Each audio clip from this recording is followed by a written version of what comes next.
Yo, yo, yo, yo.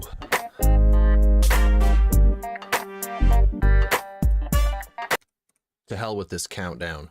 What is going on?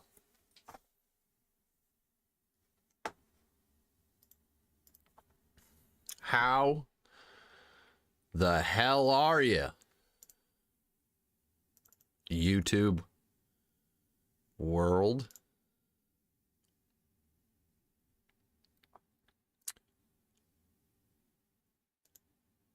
Did I make a YouTube post? No, I did not. Oh, Eric Gronwall just dropped a new song. Cool. I probably should, huh? I probably should.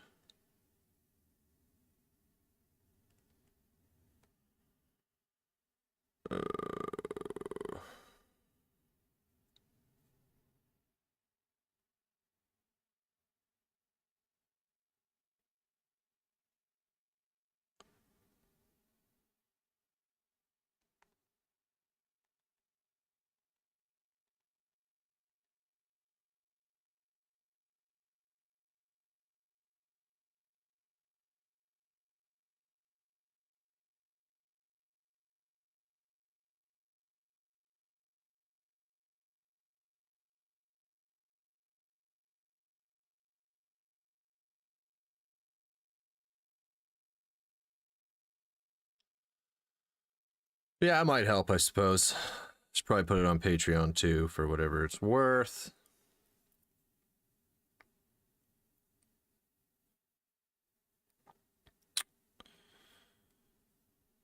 Patreon, Patreon, Patreon. How's everybody doing?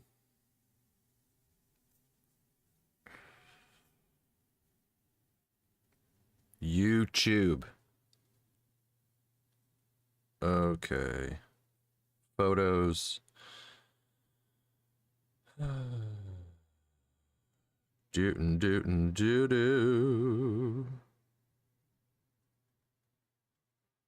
Where the hell did you go? There it is. There it is.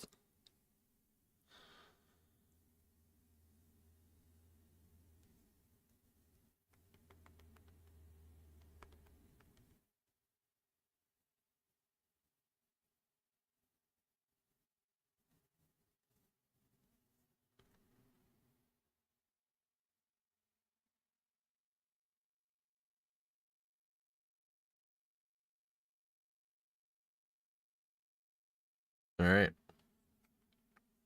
I believe we are rocking and rolling. Jason, how you doing, my man? My fellow Mainer. You got any thunderstorms out your way? It sounds pretty crazy, but we've only gotten rain so far. Thunder off in the distance. It sounds pretty angry. Sounds pretty angry. I know, huh? Long time no see. It's been like fucking, I don't know, 8 minutes at least. It's been 8 minutes at least.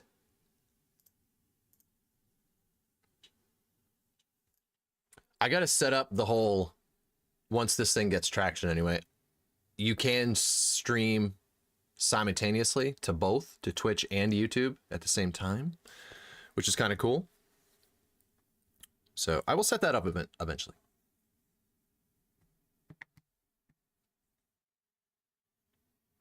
Oh, Dawn could be here for a YouTube live. Word. Word.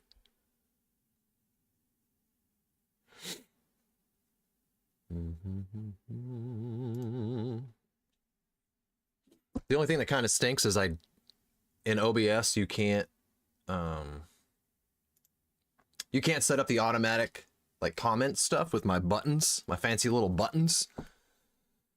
So I have to do it all manually, but I pinned my link tree, which has everything on it. I put the request form on there. The thing we were talking about yesterday is on there. So it's pinned. We're good.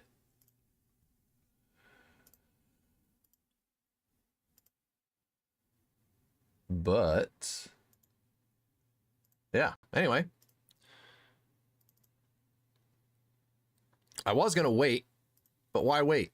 Why wait? Nothing good comes from waiting.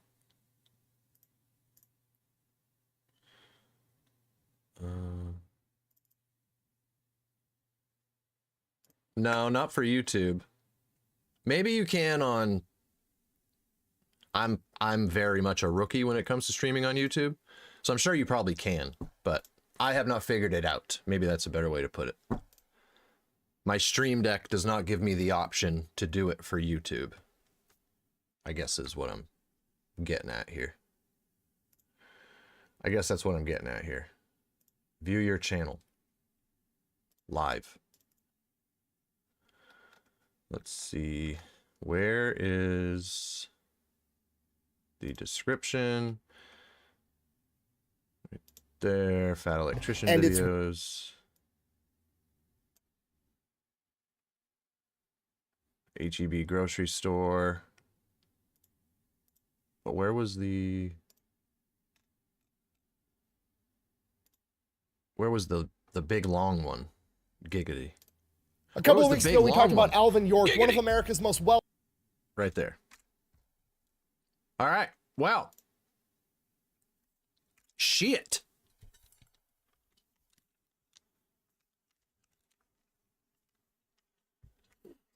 Why wait around? Seems kind of silly. Seems kind of silly to wait around. There's just so much life to live. Why not fucking do it? You know? Does YouTube give you shit about swearing? I fucking hope not.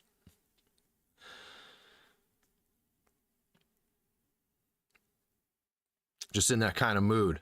You feel me? Can you dig? Can you dig it? Can you dig it? Jen, howdy do? Why are my dogs barking? Why are my dogs barking? I just started. Dogs, shut your face. Can you guys hear them barking? Terry's on her way. People are waking up. Waking up? Jesus. It's 2 o'clock. Let's get with the program. Yeah, I've heard that too, actually, Denise. It's very strange, but only the first 30 seconds. Well, I'm glad I played a 10-minute countdown. Dogs are barking at Sasquatch. That's a possibility, Stuart. Listen, I'm in the middle of the woods in Maine. Anything goes. You know what I'm saying? Anything goes, really.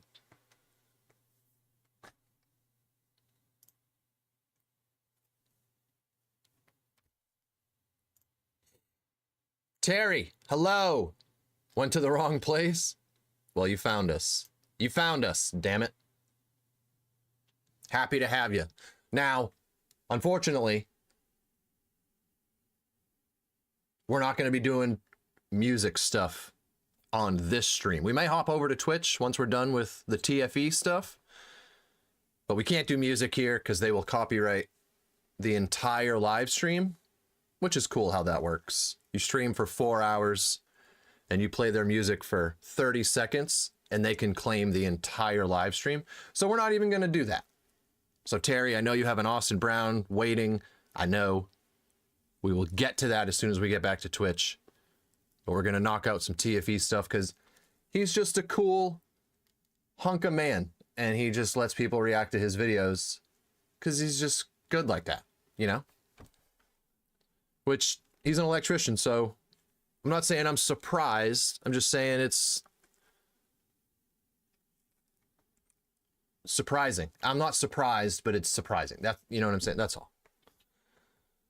Gotta love copyright, Jason. A frickin' men. Mari, Calimari. TNT, what's good? How the hell are you? All right, I was just gonna do something. I feel like I say that 97 times a stream because it's true. I have intentions. I forget my intentions, and then we move on.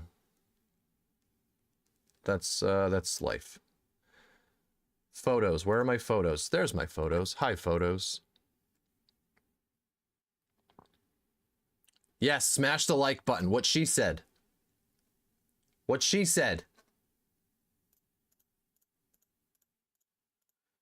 The like button wants to be smashed. Giggity. Where is it? Where is it?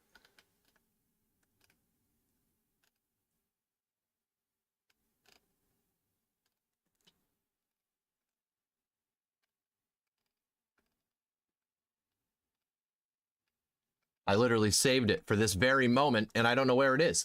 Where is it? There it is. Hello. How you doing? It's good to see you.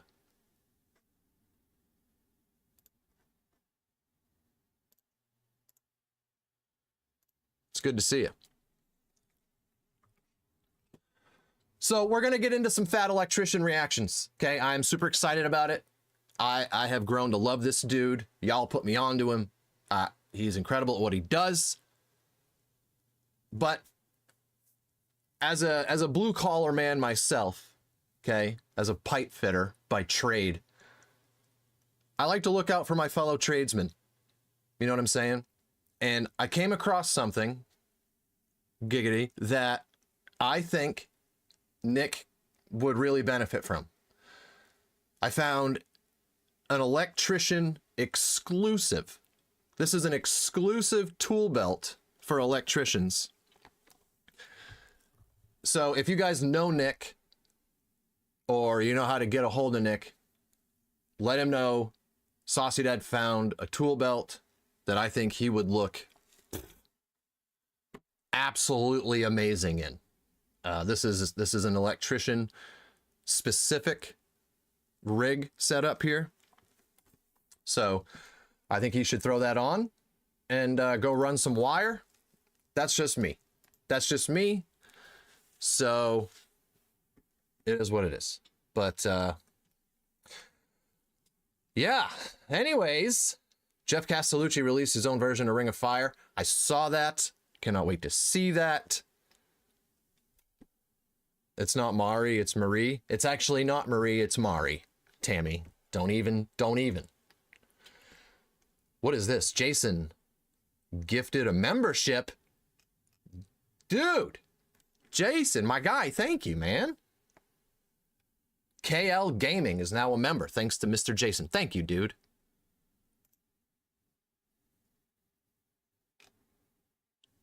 But,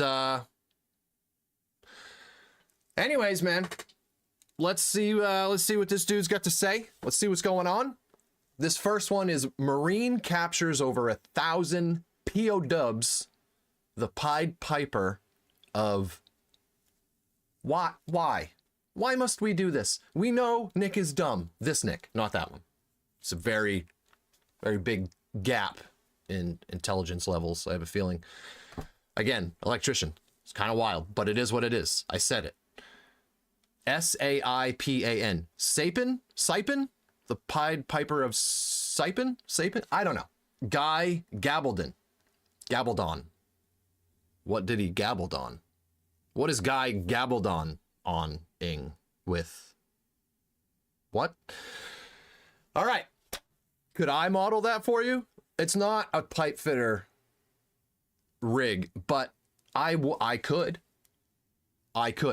Would I wear that to a job site? Absolutely, yes. I would do that.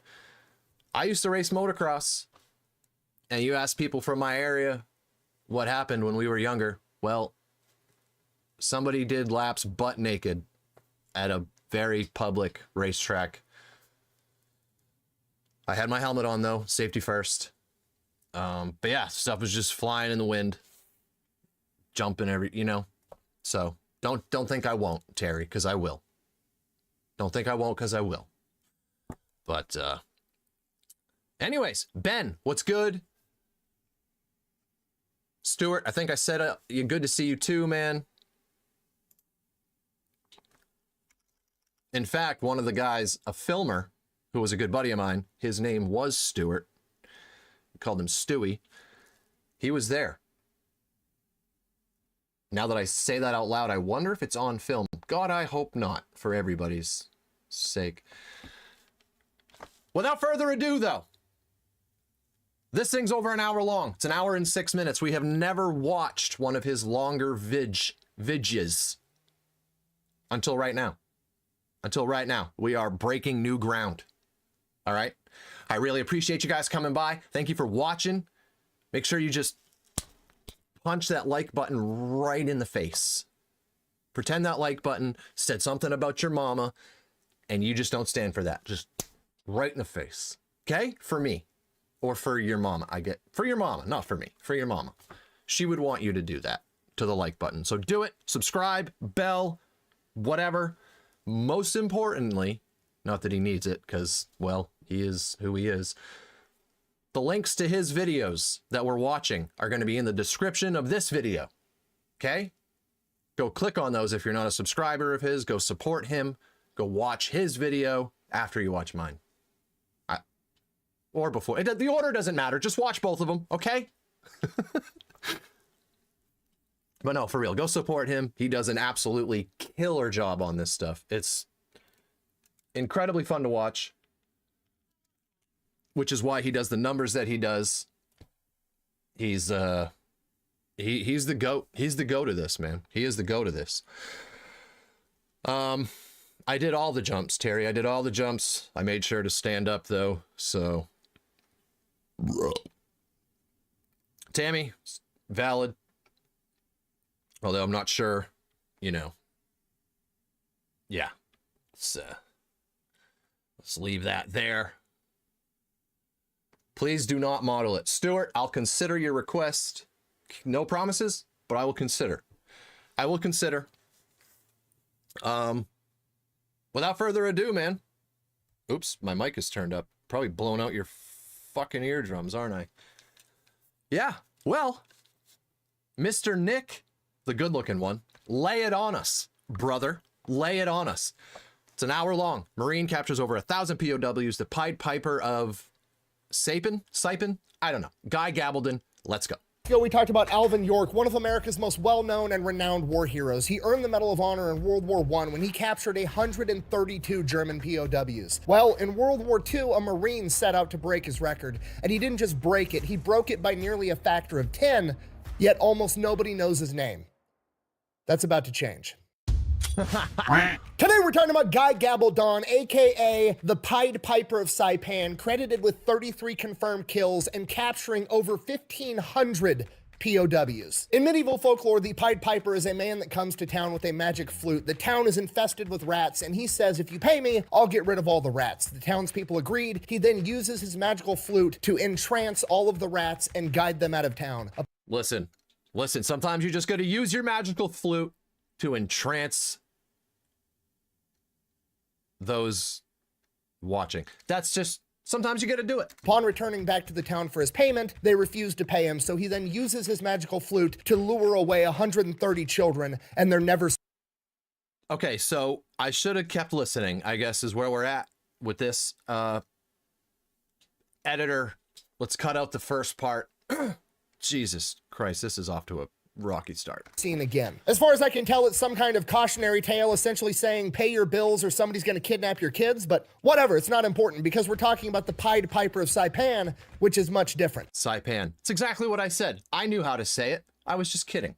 Guy is not a mythical man with a magical flute. He is a 5'3" Marine of Hispanic descent that grew up with a Japanese family in East LA. He understands the Japanese culture. He understands their mindset. And most importantly, he can speak their language. Ooh. With this deeper understanding of the Japanese than the average American, he goes behind enemy lines by himself and convinces them to surrender, saving both them and the Marines that they would inevitably kill in combat. It is one of the greatest and most dangerous humanitarian efforts ever undertaken by a single man, and we're going to get into all of it right after a word from our sponsor. Hi, welcome to Antique Roadshow. I am the historian appraiser. What do you have for me today?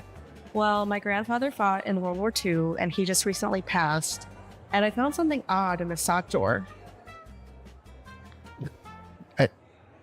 You found little boy in his sock drawer? I don't know what I found. Well, that's little boy. So, can you tell me what it's worth? Yeah. Can I get a price check on the entire city of Tokyo? All right, here's the deal. Super simple, straightforward business model. You give them money, they turn around and make sure the data brokers on the internet aren't selling your personal information. What does that even mean? Okay, here's the entire internet and every free service on the planet inside of a nutshell, okay? There's a saying, if you're not paying for the product, you are the product. What that means is pretty much anything on the internet that you use, that's a service, whether that be Google, Facebook, Instagram, Snapchat, all of it, okay? It's all an app. So one of two things is happening. They're either gonna feed you ads, and that's how that company makes money since their service is free, or they're going to collect your personal information, then turn around and sell it to data brokers on the internet, and then they're going to turn around and sell it to whoever buys it, and next thing you know, you're getting 17,000 robocalls every single day. And that's where Delete Me comes in. They will look through all the major data brokers and find the ones that are selling your personal information and submit opt-out requests on your behalf, and then they are legally obligated to comply. And then they'll continue to monitor these data brokers, and if they get your information again, Delete Me will submit an opt-out request again. Basically, you're paying Delete Me to get rid of all the downsides of all of the free stuff on the internet, which I think is absolutely worth it. If you want to check them out, I'll have a link and a discount code down below. Let's get back to the video. Agreed. Agreed. All right, our story begins on March 22nd, 1926. Guy Gabaldon is born. He is one of 7 kids, and he grew up during the Great Depression. Great Depression starts in 1929, goes till 1939. Pretty much his entire childhood takes place during the Great Depression in East LA. Like pretty much every other World War II hero we talk about, he grew up dirt poor, made him tough as nails. We're not gonna waste a bunch of time on it. What's unique about Guy is that he actually grew up going out and shining shoes at the age of like 7 through 10 on Skid Row. And just so we're all on the same page, Skid Row in the 1930s, much different than Skid Row now, okay? It wasn't full of a bunch of people that were suffering from drug problems and like rampant drug abuse. It was a bunch of people that had just genuinely lost everything in the Great Depression. These people living in tents were like former investment bankers, former businessmen that just truly lost everything, and now they were homeless. So It's still a wild place for a 10-year-old to be hanging out, but it wasn't like excessively dangerous like it is today. And over time, he kind of became like the mascot of Skid Row. Like all the homeless people knew who he was. They were all friendly to him. The cops knew who he was. The cops were looking out for him. The local businesses all knew him. He was going door to door on local businesses, shining shoes. Half the time he was literally sleeping in a bar near Skid Row because That little boy replica is actually a meat smoker? Hey, dude, I don't think we should talk about her like that. You know what I mean? Like, I know they're open, joke around and stuff, but style it back a little bit.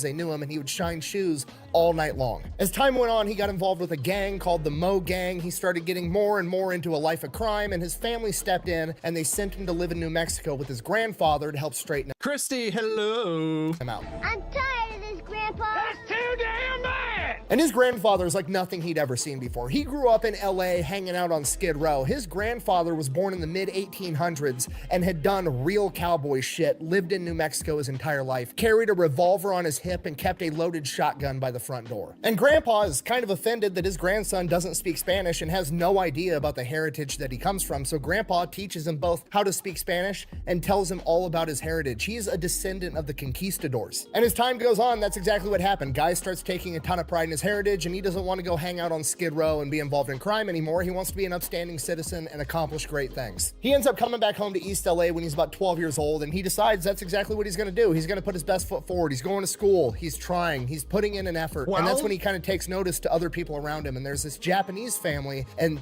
the Japanese people that he's met just seem to excel at absolutely everything. The kids do great in school. The parents were first-generation immigrants that came to America with nothing, and now they're all business owners and upstanding members of the community. And Guy decides that that's who he's going to start associating with more. He ends up becoming really close friends with the Nakano family and ultimately ends up moving in with them for a number of years, not because he has like issues with his mother and his siblings, but it's the Great Depression. They've got 7 kids. It's a lot of mouths to feed. There's not a lot of money going around. And this wealthy Japanese family was willing to take him in, feed him, give him everything he needed to succeed and excel at school. And that's just what ended up happening. During his time with the Nakano family, Guy wanted to know absolutely everything about the Japanese culture. He was obsessed with samurai and the Bushido code of honor. He learned about Japanese history. He ended up learning how to speak Japanese, not in the formal, I'm going to sit down in a classroom setting, this word means that word, and that word means this word. No, he was just immersed in Japanese speaking, so he could speak it fluently like a normal Japanese person. And this goes on for years. It's great. It's the time of Guy's life. And then when he's 15 years old, Pearl Harbor happens. Shortly after that, FDR issues Executive Order 9066, essentially stripping all Japanese Americans of all of their rights. And then his family, the Nakano family, is forced to Hello, Sally. leave behind their businesses, their homes, everything they have, and go into a concentration camp. And Guy absolutely hates this. It ruins his entire life. He's resentful of all the Americans around him that are too stupid to understand that the Nakano family and all the other great Japanese Americans aren't Japanese. They're American, just like everybody else. And he absolutely hates the Imperial Japanese for attacking America and creating this entire situation. On top of that, his older brother was in the United States Navy and he was at Pearl Harbor during the attack. Thankfully, he survived, but the Japanese tried to kill his brother too, just adding further insult and anger to that injury. But he's 15. There's absolutely nothing he can do about it. He's not going to be allowed to join the military for another 2 years, so he just bides his time. He ends up getting into a little bit of trouble. He gets a motorcycle, which is like the only joy he has is riding his motorcycle around town, and he just waits for 2 years to pass so he can go off to war and take his aggression out on the Japanese. And during this 2 years, Guy's paying attention to the news. In the first couple of years for the Pacific War, America going to war against the Japanese, it was not going good for America. Really, the only silver lining that America had was its submarine fleet. The submarines were going out and taking the fight to the Japanese, and they were winning with incredible stories like Dudley Mush-Morton and the USS Wahoo. Seeing this, it became what Guy wanted to do. He wanted to go serve in the Navy on a submarine and take the fight to the Japanese to get his revenge for ruining his life. So on his 17th birthday, he goes straight to the Navy recruiter. First off, he's too short. You got to be 5'4". He's 5'3 3/4". He's like, I'm trying to serve on a submarine. Okay, but how tall I am shouldn't matter. Honestly, the smaller the better. I'm saving room for other people. And they're like, fucking hop up on your tippy toes, Guy. Okay, so he gets up. Okay, you're 5'4". Great, wonderful. He goes through the medical exam. Oh my God, you have a perforated eardrum. You're not going to be allowed to serve in the US Navy. And the doctor thinks he's doing Guy a solid. He thinks he's giving Guy good news, and he's like, relax, son. You're not going to have to go off to war. We can't take you with this perforated eardrum. But that's not the case. Guy wants to go to war. He's immediately pissed off. So he starts arguing with the doctor and the recruiter, and they're like, look, son, we've already overlooked your height.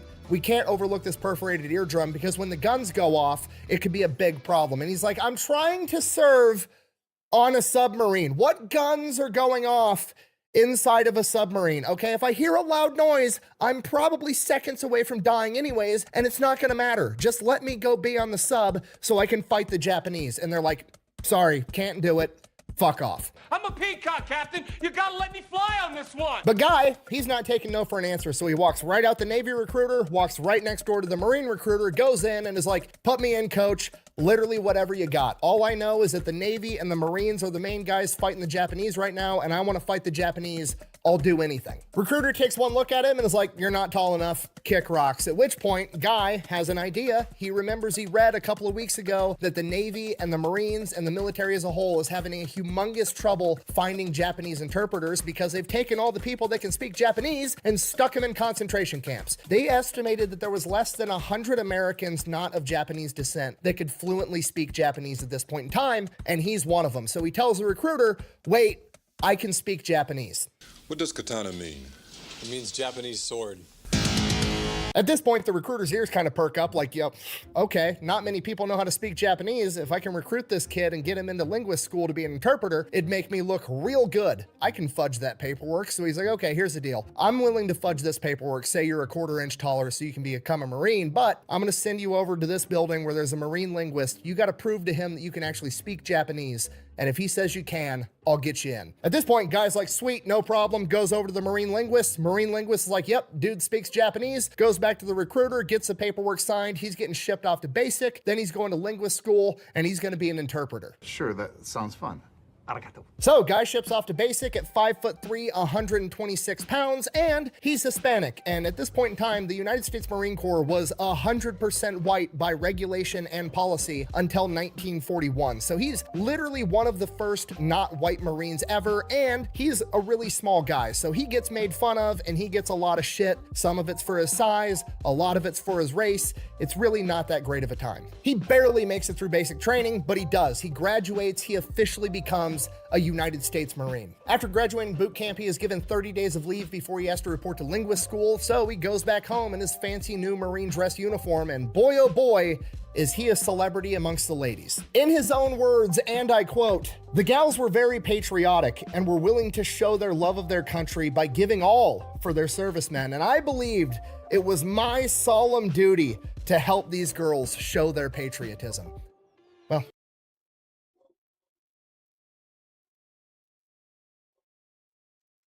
homie. Can you hear my rabid animals freaking out right? I hope you can't, but if you can, sorry, they're retarded. He's definitely a Marine.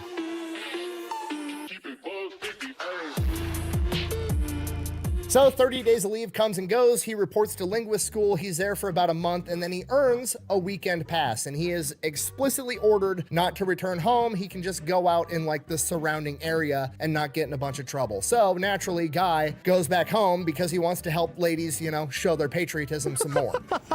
And that's it. While back home in East LA, he's hanging out with a bunch of hot Russian chicks. They're slamming vodka. He ends up getting into an altercation with a large W. Henry, what's up? Russian man who punches him and ends up breaking his jaw in 2 places. Ends up getting his jaw wired shut like he's 50 Cent, shows back up to linguist school with his jaw wired shut, and as I'm sure you can imagine, in linguist school, having your jaw wired shut is kind of a big deal, and he violated orders, so he gets kicked out of linguist school, sent back home until he's fully recovered, and then he's supposed to report back, and the Marine Corps is going to give him a new MOS. Hey, Anessa. Doctor says it's going to take about 2 months to recover from this broken jaw, and the Marine doctor then looks him dead in the eyes and is like, Marine, do not go home and get drunk. Do not drink a bunch of alcohol. If you puke with your jaw wired shut, you will drown on your own puke. Do not drink alcohol. Of course. Of course. So he goes, spends the next 2 months having fun, drinking booze when he's not supposed to, reports back for duty. He's now at the whim of the United States Marine Corps. Just whatever they need, that's what they're gonna assign him. It's World War II. He obviously gets stationed as infantry. So he goes off to infantry school, you learn the basics, and then after you've learned the basics, you get assigned to like a special type of weapon. You could be a rifleman, you could be a machine gunner, you could be a mortarman, and he gets put as a mortarman. And of course, he's the new guy, and he's here because he got in trouble, so he's gonna be the guy carrying the base plate, which is this gigantic 35, 45-pound hunk of metal that he has to carry into battle with him to set the mortar on top of. Which is, in my opinion, the shittiest job. Like, I was a medic, so I had to carry a gun, ammo, all my own personal stuff, and the big heavy aid bag. The only dude I ever looked at in the military out of any other job and been like, at least I'm not that guy, was the private carrying the mortar plate for the mortar crew, because that shit looked like it absolutely sucked. And bear in mind, Guy is 5'3", 126 pounds. But you know what? He does it. He doesn't complain. He's a Marine. He's gonna get the job done. He wants to go off and fight the Japanese. So he graduates, becomes a mortar, goes off, joins his official Marine unit. They're gearing up to deploy, obviously. And while they're getting ready to deploy, they're going through a bunch of training, and they're taking volunteers if anybody in the infantry wants to try out and be part of a scout platoon. Typically, this was like a voluntary only type of thing. These were going to be the best infantry guys that were volunteering to go behind enemy lines in small groups and spy on the enemy, gather intel, do important stuff, which to a 5'3", 126-pound guy, being sneaky and not getting caught sounds a lot easier than carrying this gigantic fucking base plate. So he volunteers, he makes the cut, he becomes a scout. The thing's a third of his fucking weight. From here, they ship off into the Pacific, no idea where they're going, just straight up, get your ass on the boat, we'll tell you what you need to know when you need to know it. They wind up making a stop in Hawaii for a little bit, and then they ship off again, no idea where they're going. After like a month on this ship, they come over the radio and tell them that they are going to be participating in the amphibious landing of Saipan. They are then briefed on the entire situation regarding Saipan. It is mid-1944, the war in the Pacific has switched. The Americans are now winning and beating back the Japanese, and the Japanese have adopted a strategy that they are going to defend Japan itself and a ring of islands around Japan that give Japan enough space so that America won't be able to launch bombing raids on the main island. Ideally, if they can hold these islands and prevent America from launching major bombing raids on mainland Japan, they're going to be able to rebuild their military, rebuild their navy, and get back into the fight and turn the tide in their favor. And for this Japanese defensive plan to work, they absolutely have to hold Saipan because it is one of the only islands big enough for America to land their super fortress, the B-29 bomber, on top of. If America manages to take Saipan, they're going to be able to use it to launch large-scale bombing raids on mainland Japan. This is going to demoralize the Japanese people, as well as allow America to cripple their industrial capability, making it so they can't rebuild their military force. If you're not picking up what I'm putting down, I'm trying to tell you that the taking of Saipan would be the beginning of the end for the Japanese Empire. They know that. America knows that. America's got to have it. Japan can't afford to lose it. This is all-out total war at this point. To make things worse and even more horrific, Japanese propaganda has persuaded the vast majority of Japanese civilians that America is the aggressor in this war. They believe that America started this war for no reason and that they are quite literally cannibalistic barbarians that are coming to eat them, and it would be better to die fighting them than to surrender to them. Hey, you! Wait a second. Look, I'm not gonna eat you. America's attack on Saipan begins on June 11th, 1944, when they open up with a massive naval bombardment that goes all day and all night for 3 days straight. June 14th, the Marine Corps hits the beach, landing 8,000 men in under 20 minutes, and they are in an intense firefight trying to establish a beachhead for hours. And Guy is one of these 8,000 Marines. As he advances up the beach, he starts to see the dead bodies of Imperial Japanese soldiers, and it almost stops him in his tracks. It starts to mess with him. They look just like the Nisei. They look like his friends back home. And in that moment, he realizes he shouldn't be here. He should be back home drinking with those Russian chicks. He's got himself way in over his head. He doesn't know if he can kill people that look just like his friends. And he starts to ask himself why. Why are they still fighting? They're losing. They have to know they're losing this war, and they're going to continue to lose until it's over. All of this death is completely unnecessary. Why won't they just quit? And then as Guy's having this existential crisis and panic attack advancing up the beach, he sees his first dead Marine. And this stops him in his tracks, quite literally standing straight up on the beach with machine gun fire flying in both directions, and he's just standing there locked in, staring at this Marine's corpse. His buddy Hurley's in a foxhole nearby, yelling at Guy, "What are you doing? Get down," but it's all just background noise as he's locked in on this Marine's corpse, and he realizes that as much as he wants to save everybody, not everybody's gonna let themselves be saved, and he has to make a decision. If the Japanese aren't gonna quit, he needs to kill them first before they kill him or his other Marines. And with that, Hurley gets out of his foxhole and drags Guy into the foxhole with him and tells him to get his fucking head in the game. From here, Guy, Hurley, and the rest of the Marines fight for 8 hours straight to establish a 1-mile beachhead before the sun sets. By the next morning, any reservations Guy had about killing people that look like his friends are completely gone. He still wants to afford the enemy the opportunity to surrender, but if they don't take it, whatever happens next isn't his fault, it's on them. At this point, the fighting has died down completely, and Guy's commanding officer, Captain Schwab, says, just keep manning the foxholes, keep looking that direction. We're going to be setting up observation posts. We're going to be sending out scouts to try to gather intel so we can start invading further into this island. So Guy kind of sits there for a little bit, and after a while he starts to get bored, and he starts thinking to himself like, hey, I mean, I'm just one Marine. If I slipped away for a little bit, nobody would miss me. And for whatever reason, he decides he's going to slip out of the front line and into no man's land and into enemy territory. And with that, Guy is now advancing into enemy territory by himself, and nobody knows that he's gone, which is an incredibly stupid decision, but he's an 18-year-old kid, and that's what 18-year-old kids do. Yep. As he's making his way into the jungle, he comes I can verify that. Yes, that is true. Across the Japanese trench. Inside of it is what appears to be 3 dead Japanese soldiers that have been hit by some kind of indirect fire. So he slips past that trench and he figures, okay, there's obviously going to be more trenches along the same line of area. Like, this is a defensive line. So he advances a little bit further and then loops back around and heads back towards the Marine line. Sure enough, he comes up behind a Japanese trench with 3 very alive Japanese soldiers manning the trench, pointing towards the Marine line, not expecting anybody to come up from behind them. Guy, doing exactly what he told himself he was going to do, affording the enemy the chance to surrender, he sneaks right up to their trench before yelling in Japanese, "Turn around with your hands up." And sure enough, one of the Japanese soldiers wings around with his gun leveled at him, and Guy drops him immediately. The other 2 immediately drop their weapons and raise their hands. Guy then communicates to him in Japanese, "I'm not going to hurt you. If you surrender, let me walk you back to our line. I'm not going to have to kill you." And they agree, and that's exactly what Guy does. As he's walking back with the Japanese soldiers in front of him, he has them take their white undershirts off and wave them over their head as a flag of surrender as he's walking behind them with his gun leveled at him. As he's walking, he realizes he just killed a guy, and he didn't feel anything. He didn't feel pride in killing the enemy. He didn't feel remorse. He didn't feel bad. He wasn't making a decision. The other guy made the decision. He afforded him the opportunity to surrender, and he didn't take it. Guy was not the decision maker in this scenario. He was simply the consequences of making the wrong decision, and because of that, he felt nothing. As they approach the Marine line, they obviously get spotted as the Marines start yelling, "Holy shit, look what Guy brought in." They know it's Guy because he's the only Marine that's 5'3", bringing in 2 prisoners alive, which at this point in the war was absolutely unprecedented. The Japanese never surrendered. How in the hell did 5'3", 120-pound Guy sneak behind enemy lines and convince 2 Japanese Imperial soldiers to surrender? Big balls, huh? Big gone, huh?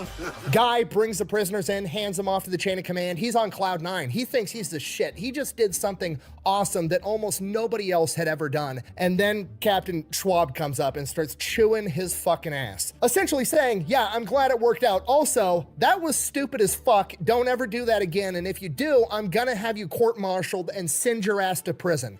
Do not do that. Guy's kind of all in his feels about it. He still feels like he did something incredible. He should be getting rewarded, and instead he's getting his ass chewed. But again, this is how an 18-year-old kid thinks, so he's just kind of like, whatever, fine, I'll stay put like you told me to. So for the next 2 days, Guy stays put. Both nights, the Japanese launch massive bonsai charges towards the Marine line, ultimately Hello, Cammy. failing each time, resulting in hundreds, if not thousands, of dead Japanese soldiers. And the entire thing just drives Guy absolutely nuts. Why? Why are you just running straight into our machine gun fire, desperately trying to take one of us with you? It's so much unnecessary death.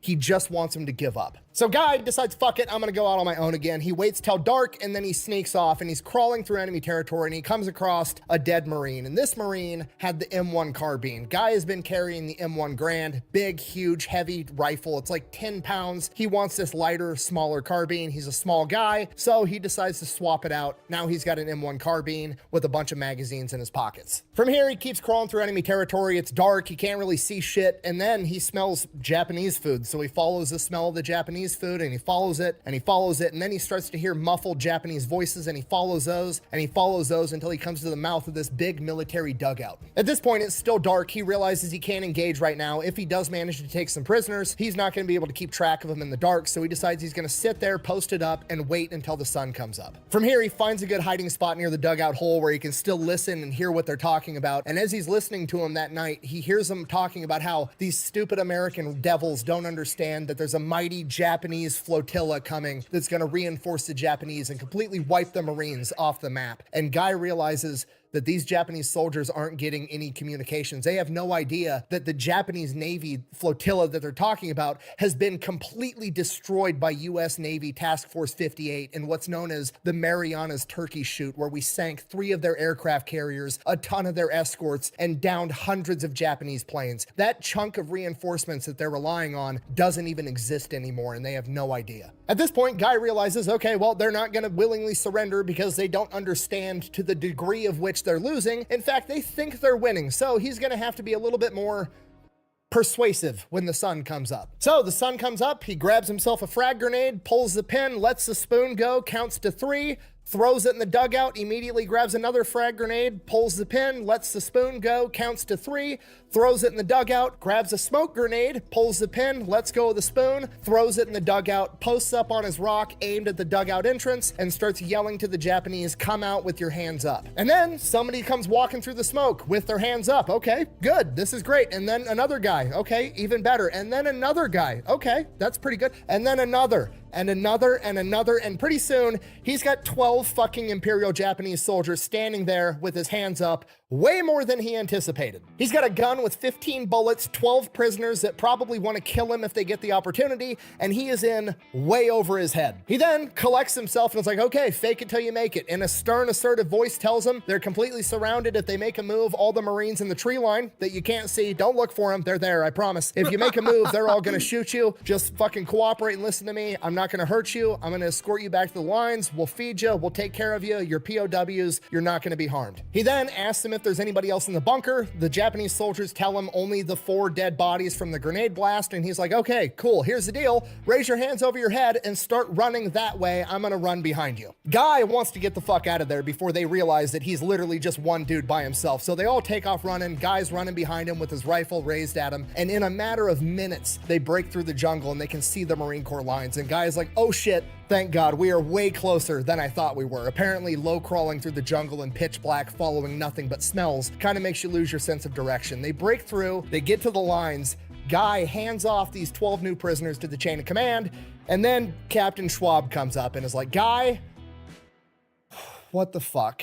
He's like, what did I tell you? I told you if you did that again, I was gonna court-martial you. But here's the deal. The other 2 prisoners have been interrogated and they gave us a bunch of valuable intel that's gonna save a bunch of Marine lives. And these 12 are gonna provide even more valuable intel. So I don't know what the fuck to do with you. And the entire thing just kind of turns into like, I'm not gonna tell you you can do this, but also if you do it, and you're successful, you're probably not going to get in trouble. It's kind of the whole, I'm just going to look the other way thing. So now that he's kind of got the green light, he goes out the next night, and now it's a whole thing. Like, the Marines are having betting pools, betting on how many prisoners Guy's going to bring in next, like it's March Madness. And his buddy Hurley is either crazy, or he has an extreme amount of faith in his best friend, or he did the math and was like, okay, well, he captured 2 the first night, then 12. He's probably going to catch 50 the next time. I mean, if the pattern continues. So he puts a bunch of money in the pot that Guy is going to capture 50 enemy soldiers by himself next. That's very interesting. How'd you come up with that guess?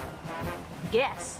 That ain't no guess. That's what it's gonna be. So Guy goes out, does the same thing again, tracks down a spot where the enemies are going to be, and he's right up against this mountain, and there's this cave complex, waits there all night, listens, observes, and then when the dawn comes, he goes out and he orders them to surrender. And at this point, he's getting it dialed in. He figures out that if he yells into the caves with like a condescending tone, it kind of demoralizes the Japanese soldiers because they're very status oriented in Japanese culture. So if they're getting talked to condescendingly, it gives them that feeling in the pit of their stomach, like, oh shit, why is he so confident? He must know something I don't. I must have already lost. So he's yelling into this cave in the condescending tone, like, you're completely surrounded. All our guns are aimed at this cave complex. You guys have 5 minutes to come out, or I'm gonna have the flamethrowers come in here and barbecue all your asses alive. He's like negotiating. He's really getting this thing dialed in. He appeals to their Bushido code of honor. He's like, look, you guys have already lost. There's no point in dying, depriving your wives and kids of a father for your code of honor. Just give it up, come out, surrender. I'm gonna feed you. I'm gonna take care of you. You're not gonna be mistreated. Just end this nonsense. And sure enough, dudes start coming out with their hands up. Not just Imperial soldiers, but some civilians too. 52 people come out of this cave complex. Guy probably internally shitting himself because he doesn't even have 52 bullets on him, more than likely. He can't handle this situation, but he's got confidence, and hey, fake it till you make it, right? So he's like, hey, you're completely surrounded. You try anything, you're gonna... I've heard of a little man complex. It's a thing. It's a thing. You know? Listen, it's a thing. You've heard it. I've heard it. We've all heard it. Did Guy invent it? Like, is this where it started? I think Guy is little man syndrome patient 0. I'm pretty certain of it, actually. Get shot. Here's the deal. Take your white undershirt off. We're gonna wave that above our head like a white flag so you don't get shot approaching the line, because I'm marching an entire fucking company of people towards the line that are all Japanese. So yeah, grab your white shirts, start waving them, and we're gonna run that way. And with that, Guy brings in 52 POWs, hands them over to the chain of command, and he is essentially given the official green light to be a lone wolf going out doing his Maverick shit on his own. The chain of command is now not only looking the other way, but they're basically endorsing it as much as they possibly can, and Captain Schwab gives him the nickname, the Pied Piper of Saipan, and Hurley wins the bet pool because nobody thought he was going to be bringing in more than 50 prisoners, because that would be insane. Fast forward, Guy goes out on another solo mission, and at this point, it's basically just rinse and repeat. He's got this whole thing dialed in. He goes out, finds an enemy cave or an enemy dugout, waits till the morning, calls in, you know, hey, come out with your hands up. You're completely surrounded. No point in dying for your Bushido code of honor. You've already lost. We'll treat you with dignity and respect. You're honorable fighters. Yada, yada, yada. Unfortunately, on this occasion, a single Japanese soldier comes walking out of the cave with his rifle shouldered. Guy immediately drops him and then yells back into the cave, I said come out with your hands up. Like, guys, this simple instructions. I really need you to follow them. Sure enough, 12 Japanese soldiers come out with their hands up. They start making their way back to the Marine Corps lines. Guy isn't even having them run anymore. He's just having them walk with their hands up. He's gotten more confidence. He knows they're not going to turn on him. He's really starting to feel like he's got the situation under control. And as they're making their way back to the Marine Corps lines, they go through this field, and in this field, there's an ox tied up to a plow. And Guy instructs one of the Japanese guys, like, hey, go get a hold of that ox. Everybody else hop on the cart, and has one Japanese guy escort the ox while he has a gun pointed at the whole lot of them on this trailer. In his head, he's thinking like, that way, if they make a move, I can just unload on the trailer. They're all nice and condensed. I'll be able to take out everybody. But when he approaches the line, the Marines are all laughing their ass off because now Guy is bringing back prisoners and POWs on a fucking ox-guided cart like it's the Oregon Trail. That is But it's not all insane. sunshine and rainbows. Everything doesn't always go according to plan, because one of the next times This dude is insane.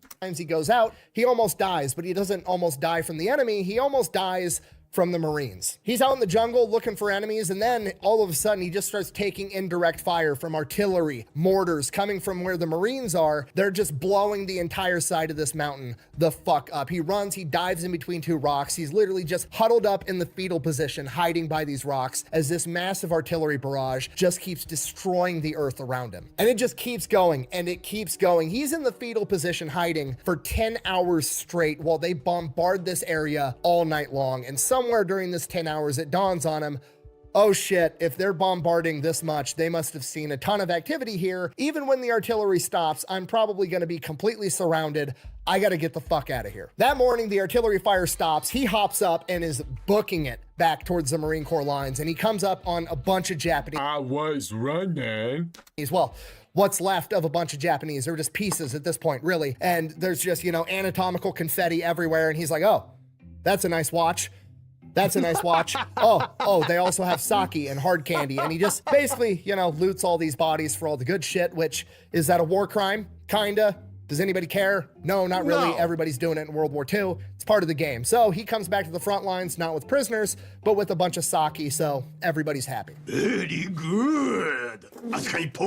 And then for his next adventure, he again almost dies, and again, it's not by the enemy, it's by other Marines and a lack of communication. You see, Guy is now no longer officially working as a scout, despite the fact that that's his MLS. He's been now working with the intelligence section because, well, he's basically just going out and capturing POWs and turning them over to military intelligence. So that's who he's working with. And one of the scout platoons asks for 2 volunteers to go with him from the intelligence section. So obviously Guy and Hurley volunteer to go. Now the scouts, it's a small unit of like 8, 12 Barton, what's up? guys. They're used to going out behind the wire together. They're used to communicating. They know how to look out for one another. They're all friends. They all know each other. And Guy and Hurley are the 2 guys that are kind of tagging along. So in the dark and night, the scouts aren't really paying attention because they're not used to having stragglers that don't know what they're doing and don't know how to keep up with them. And they end up losing the scouts in the middle of the night. And it's just him and Hurley, and they're lost. So they try to catch back up and find the scouts, but they're not able to do it. They're scouts, they're sneaky, that's the whole point. So Hurley's like, well, let's just head back to the Marine Corps line, and Guy's like, no, absolutely not. Everybody's gonna think that we're cowards and we dipped out on this scout mission, so we're just gonna go look and try to find some more POWs or keep trying to find the scouts for a couple hours. That's what they do. They're roaming around the jungle at night looking for the scouts, and eventually they're like, okay, fuck it, we'll go back to the line. Nobody's gonna think we're a coward at this point. So they head back to the line. It's still dark out, and you know, this is a bigger mission with more people involved, so it was a little bit more coordinated, and there was a password for going out behind the wire, and the password tonight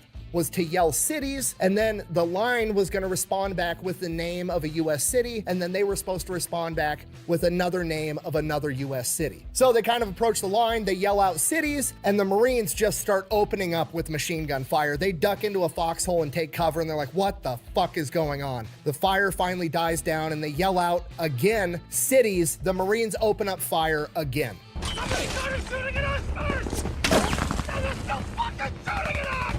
Guy and Hurley don't realize this in the moment, but the scouts had already returned and they had used that password, and the guards knew that there was only one unit out there that was going to use that password. So the guards in their head are thinking that Japanese were trailing the scouts. They heard what the password was, and now they're trying to take advantage of it to sneak up on the Marines and kill them. But Guy doesn't know that yet, but he does know that yelling cities isn't working. So he just yells out in perfect English, "We're Marines, stop shooting." The Marines on guard then yell out, "What's the password?" And Guy, in a stroke of brilliance, yells out the name of a US city, but he picks a very particular city because he knows that a Japanese soldier isn't going to be able to say it correctly, and that's going to signal to the Marines, oh shit, they're actually Americans. So Guy yells out Honolulu, knowing that a Japanese person trying to copy English would pronounce it.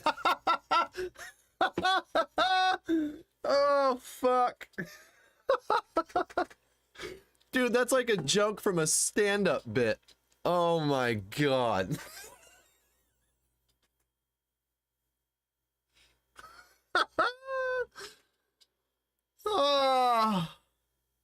Honolulu. Oh my god, literally sounds like my bulldog. Honolulu. Honolulu. Nice. Well. Yeah. Knowing that a Japanese person trying to copy English would pronounce it Honolulu. Very nice. Thanks. And with that, they're let back into the Marine lines without getting shot at. Buh! You can't say that. That was kind of racist. Buh! Okay, first of all, I'm just... And I beat him to it, so fuck off. repeating history. This is what happened. That's not my fault. Secondly, if you own a pair of Lululemons or you've ever been to a mall with a Lululemon store and that You mean Ruru Remons? didn't offend you, shut up. Go ahead and Google why Lululemon is called Lululemon and get back to me with the racism bullshit. Yep. From here, the Battle of Saipan is progressing, and day by day, the Marines are taking over more and more of the island. And with that, Guy kind of abandons his original protocol of waiting until morning, and he just starts going out during the day. He starts going out at night. Whenever he captures a group of prisoners, he brings them in, and then if it's still got time left in the day or time left at night, or he doesn't need sleep or food, he just goes right back out again and captures even more prisoners. And as this continues to go on, he kind of becomes more and more of a renegade. He quits wearing his Marine Corps cap, and he starts wearing just a normal baseball cap. He quits wearing his Marine Corps boots and starts wearing boots that he took off of a Japanese soldier. His reasoning for that is, I guess when it hits the ground, it's going to sound the same, so it won't alert the Japanese. He starts taking any medals off of Japanese that he captures or kills and putting them on his own uniform because he feels that he's earned them because he beat them in battle. He's really growing into that Pied Piper mythical persona, but nobody really says anything to the guy because he's so overwhelmingly effective. I mean, every single person that he brings back is A, a person, whether it's an enemy or not, it's a person that he saved, and B, he probably saved at least one Marine because that guy was gonna kill a Marine. So he's saving a ton of lives and people just kind of let him do whatever the fuck he wants. And as he keeps going out on this mission, he keeps acquiring cool shit. He's got some Japanese officer katanas. He's got a Japanese officer pistol that he keeps on his side as like his trademark. He's got all kinds of cool Japanese flags. He has all of these war trophies, which is frowned upon today, but in World War II was completely normal. And some of the other Marines start to get a little bit jealous. They want cool shit too. So he starts bringing out Marines with him on these missions, usually only one guy at a time. On one occasion, his best buddy Hurley goes out with him because he wants a sword. Hurley goes out on one mission. It was pretty protocol standard for him, but Hurley thought it was absolutely crazy. He felt like he almost died. He vowed to never go out on a mission with Guy ever again. No! No! No! On a couple of occasions, he even took What was that thing's name in that movie? Was it Frank? out Captain Schaub on missions because Schaub, he wanted to see what was going on. He's been in the Marine Corps longer than Guy has. He was a veteran of Tarawa. He'd never seen an Imperial Japanese soldier willingly surrender that wasn't like seriously wounded on the battlefield and they scooped him up as a casualty. Like, he couldn't understand it. He wanted Most normal people hadn't, I'm sure. to see it for himself. So they go up to this cave, guys yell some shit into the cave in Japanese, and Captain Schaub is like, what'd you tell him? And he's like, I told him I was gonna blow him the fuck up if they didn't come out here with their hands up. And he's like, huh, well that worked. And then they brought back a bunch more prisoners and they just keep doing it. On another mission, Guy goes out on his own and he's making his way through these sugarcane fields and he eventually comes up onto the farmhouse that all these sugarcane fields belong to. And as he's sneaking through these sugarcane fields, he gets a view of the front of the house, and sitting out in front of the house is a brand new Harley. It's not really a conventional motorcycle. It's like a three-wheeler with a little cart thing on the back to haul shit, but it's a Harley nonetheless, and Guy loves riding his motorcycle back home. He wants this Harley. And at first, he can't believe it. Like, what is an American-made motorcycle doing here? And I thought that was weird too, and I tried to figure out why or how an American-made motorcycle would be getting used by the Japanese military, and apparently during the Great Depression, Harley was struggling, so they actually gave out a licensing agreement to Japanese companies so that Japanese companies could recreate their own version of a Harley, and then they would manufacture them in China, and they were very popular in the 1930s, and they were used by the Japanese military all through World War II. That's crazy. I didn't know that. So to be fair, it's technically not a legitimate Harley made by Harley here in the US, but it is Harley's design manufactured by a Japanese company. It's the closest thing he's gonna get to a Harley. Not really believing it's a Harley at first, he starts creeping closer and closer towards this farmhouse. He's like 200 yards away and he gets closer, he's like 100. Well, it's not really a Harley. It's more like a Harley Davidson. You know what I'm saying? 150 yards away, and he's like, that's for sure a Harley. I know what a Harley looks like. That's a fucking Harley. Not only is that a Harley, that's my Harley. I'm taking that shit. But obviously there's military people inside this farmhouse. He needs to case the place first. So he starts working his way through the sugarcane fields around this farmhouse, getting a good 360 view, figuring out everything that's going on. It takes him like 30 minutes to creep through this sugarcane field, getting a good 360 layout of this farmhouse. And the entire time he's just thinking to himself, like, I'm gonna be the first American on Saipan to have a Harley. This is gonna be absolutely awesome. As the front of the farmhouse and the Harley comes back into view, now there's 3 Japanese soldiers outside standing by his motorcycle. And at this point, he's like, Fuck, okay, they're not gonna surrender. It's broad daylight. They can clearly see that I don't have them surrounded. This isn't like normal where I have them cornered in a cave and I get to soften them up with grenades and smoke grenades. Like, this is literally just a good on, straight up 1v3 fight. I can't bullshit my way through this one. He's like 30 yards away from these guys, hiding in this sugarcane field, just watching them, and he's thinking to himself like, I should not have swapped out my M1 Garand for this M1 carbine. The M1 carbine, significantly smaller bullet. You have to shoot a man 2-3 times to put him down, or you got to hit him in the exact right spot. It's not like the M1 Garand, which is a high-powered hunting rifle chambered in 30-06, where you hit somebody, they fucking drop. So at this point, he's kicking himself for giving up his M1 Garand. On top of that, he's not a great shot, and he knows he's not a great shot. He barely qualified with his rifle at basic training. So he's just sitting in the sugarcane field weighing his options, and he's like, okay, I could just make a clean getaway. But reasons I don't want to do that is A, if I let these guys go, they're going to go on to kill more Marines. And B, I want this fucking motorcycle. But then as he's watching these three guys, one of them decides that they're going to sit on top of the motorcycle. And in Guy's own words, and I quote, I don't like that. I come about my bicycle, you son of a bitch! He then immediately jumps up, fires a round straight at that guy's head, makes a direct hit, and then mag dumps the other two as he's walking towards them, dropping all three of them in a surprise attack. As he's running up to his bike, he makes sure all three of these guys are dead. He reloads his carbine, hops on the bike. He's not worried about it being booby-trapped because the other guy was just sitting on it, and he fucking takes off. He's in a hurry, doesn't know if there's more soldiers in that farmhouse or not, and he's not sticking around to find out. So he peels off, puts a bunch of distance between him and that farmhouse, finds some cover, pulls over real quick, pops his top off, pulls his white undershirt off, throws his top back on. Oh, he's still in a hurry. And then continues driving back to the base. As he gets within eyesight, It's all jokes. It's just jokes, okay? Pull your panties up. It's gonna be all right. Put a Band-Aid on it. I don't know. I'm just joking. I'm just kidding. My best friend's Japanese. side of the Marine Corps lines, he's driving one-handed, waving his white skivvy shirt over his head so they don't shoot him. He makes it into the base and everybody's like blown away. Guy has a fucking Harley in Japan. Everybody's coming up, they're talking to him, they're checking out the motorcycle like this is the big event for the day, like this is the cool thing that's gonna happen today. And then after a little while, some major comes up and is like, everybody off the bike, we need it over at headquarters. And they just straight up confiscate Guy's motorcycle. He tries— Exactly. I was talking about you, Mari.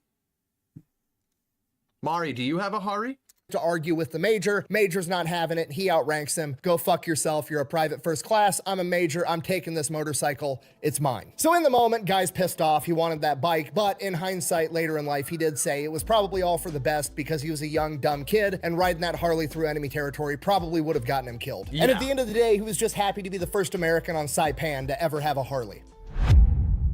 You know, I'm honestly kind of surprised. If he could clearly speak Japanese perfectly, right? He speaks perfect Japanese. He doesn't look American.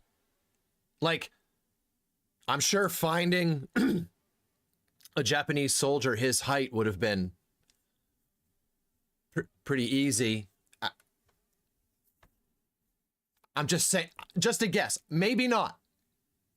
But I think finding a Japanese soldier his height probably would have been pretty easy. Why not take one of their uniforms, slap it on this little psycho? And I mean, dude, he could ride that Harley everywhere. I'm done. I'm not going to say it again. I'm not going to say Harry. I'm going to say Harley. But he could ride it everywhere. Throw one of those unis on him, and this dude's quite literally behind enemy lines. It sounds like he didn't really need to, but I'm just surprised. I was totally waiting for that part of the story, but I guess not. He didn't need to. All the events that we've talked about have all unfolded in the matter of like a couple of weeks. The Battle of Saipan only goes from June 14th. You're 5'3" Mari? Till July 9th. And by early July, the Marines had taken over most of the island, and it was very clear to everybody on the island that the Marines were going to take the entire thing. Because of that, both the Japanese soldiers and the Japanese civilians get more and more desperate, and it turns into one of the most brutal and horrific events that I've ever looked into.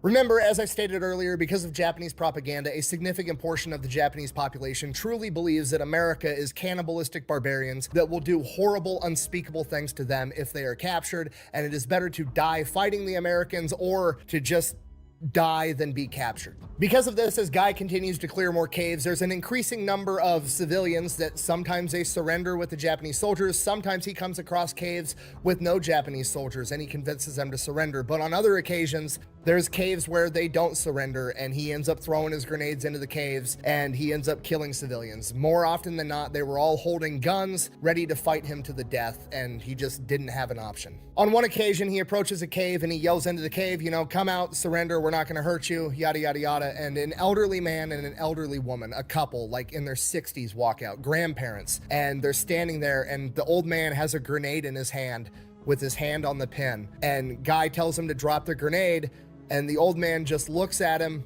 pulls the pin, lets the spoon go, and holds it as Guy takes cover, and he just stands there holding it until it detonates, killing him and his wife, clearly under the impression that that was a better alternative than to be captured by Guy. As the Marines progressed and took the island, obviously they were taking cities and small villages, and Guy was going with these larger military movements, doing everything he could to try to convince people to surrender and not have to get killed by the Marines. Like, don't fight, just give up, please. And what would happen more often than not when they came to a village was, once it became clear that the Marines were going to win and people truly believed that the Marines were going to do horrible things if they were captured, some of the soldiers and a lot of the civilians, rather than being captured, would run to nearby cliffs and jump off, thinking that that would be a better death. Now, obviously, this is absolutely horrible for anybody that has to witness this. Nobody wants that to happen, but to Guy, it was especially traumatic because he was the only Marine there that could understand Japanese and hear what these people were saying, as him and the Marines are begging. I didn't even think of that. Dude, he can hear... Oh, man. That had to be brutal, dude. Wow. And pleading these people not to jump off these cliffs. Guy can actually hear and understand children begging their parents not to kill them because they don't understand. They don't know the Japanese propaganda. They don't understand why their parents are about to hurl them off of a cliff. And Guy has to just sit there and witness it, and there's nothing he can do.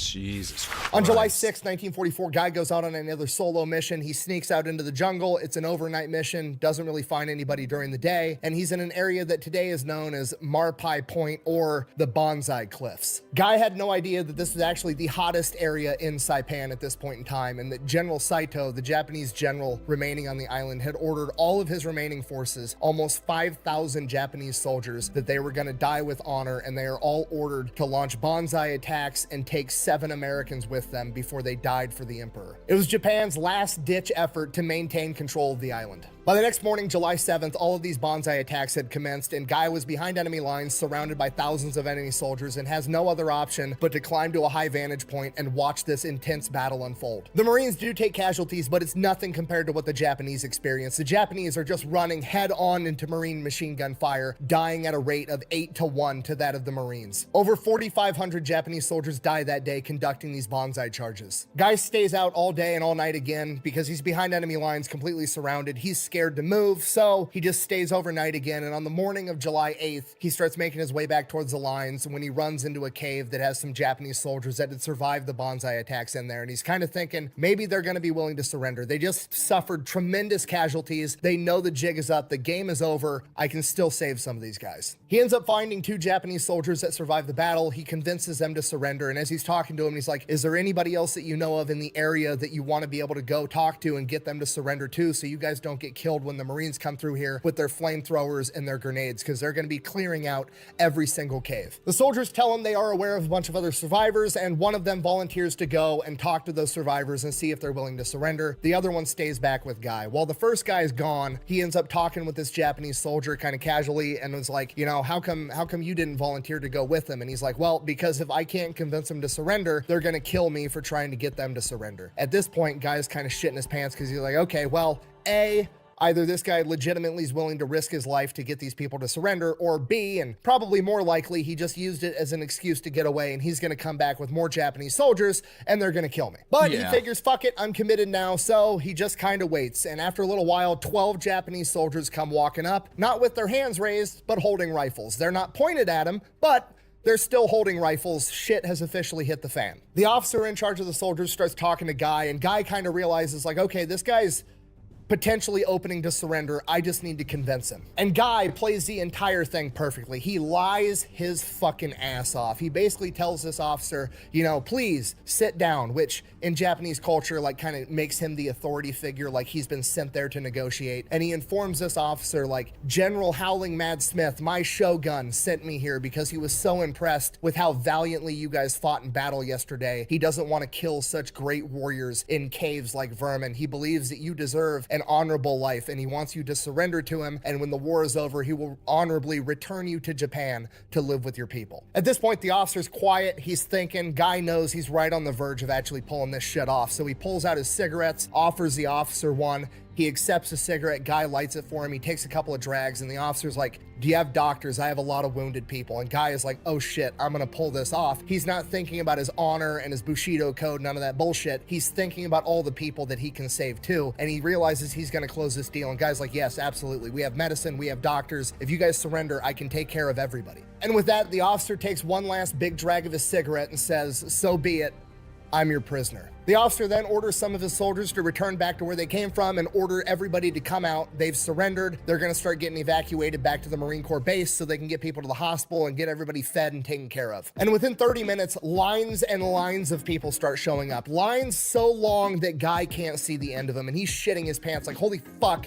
How many people are there? At this point, he's dropped his weapon. It doesn't matter anymore. He can't take all these people even if he tried. He doesn't even have enough bullets. If they want to kill him, he's dead. So he's just doing everything he can. He's trying to split up the military personnel and the civilians. He's telling the soldiers get their white skivvy shirts ready to wave surrender. He's trying to do everything he can for the wounded with the few medical supplies that he does have. And the officer is getting more and more impatient because he wants the people that are severely wounded to start getting medical treatment right away. But Guy doesn't have a radio. He has no way to communicate back that he needs help. And as the officer's temper is getting shorter and shorter, and Guy's starting to get that feeling in the pit of his stomach, like this guy's gonna change his mind and just kill me, the Japanese soldiers start yelling, Marines, Marines. Off in the distance, there's a Marine unit approaching, and Guy immediately tells them start waving their white shirts, and the Marines see it, and they start making their way directly towards Guy. There's a bunch of Marines coming on foot, but there's a Jeep that makes it to Guy first, and he tells the guys on the Jeep, here, take as many of these wounded as you can straight to sick bay. Tell them we have a bunch of people surrendering. I need more backup to help get all these people out of here. Within 30 minutes, 100 Marines show up and start helping him process all these prisoners and start getting them all back to the line. And once everything's good and going, Guy's just like, fuck this, I'm out. And he heads back to the base. He's been out for almost 3 days straight, hasn't slept. It's been the most stressful time of his life. Goes straight to his cot, eats some food, and passes out. Next morning, Guy wakes up and Captain Schaub meets him and tells Guy that he just negotiated the surrender of over 800 Japanese prisoners. That is With that, just absolutely insane. Like, the word hero is used way too loosely these days. That motherfucker is a hero. I don't care if he was 3'4". That motherfucker's a hero. An absolute hero. That is insane.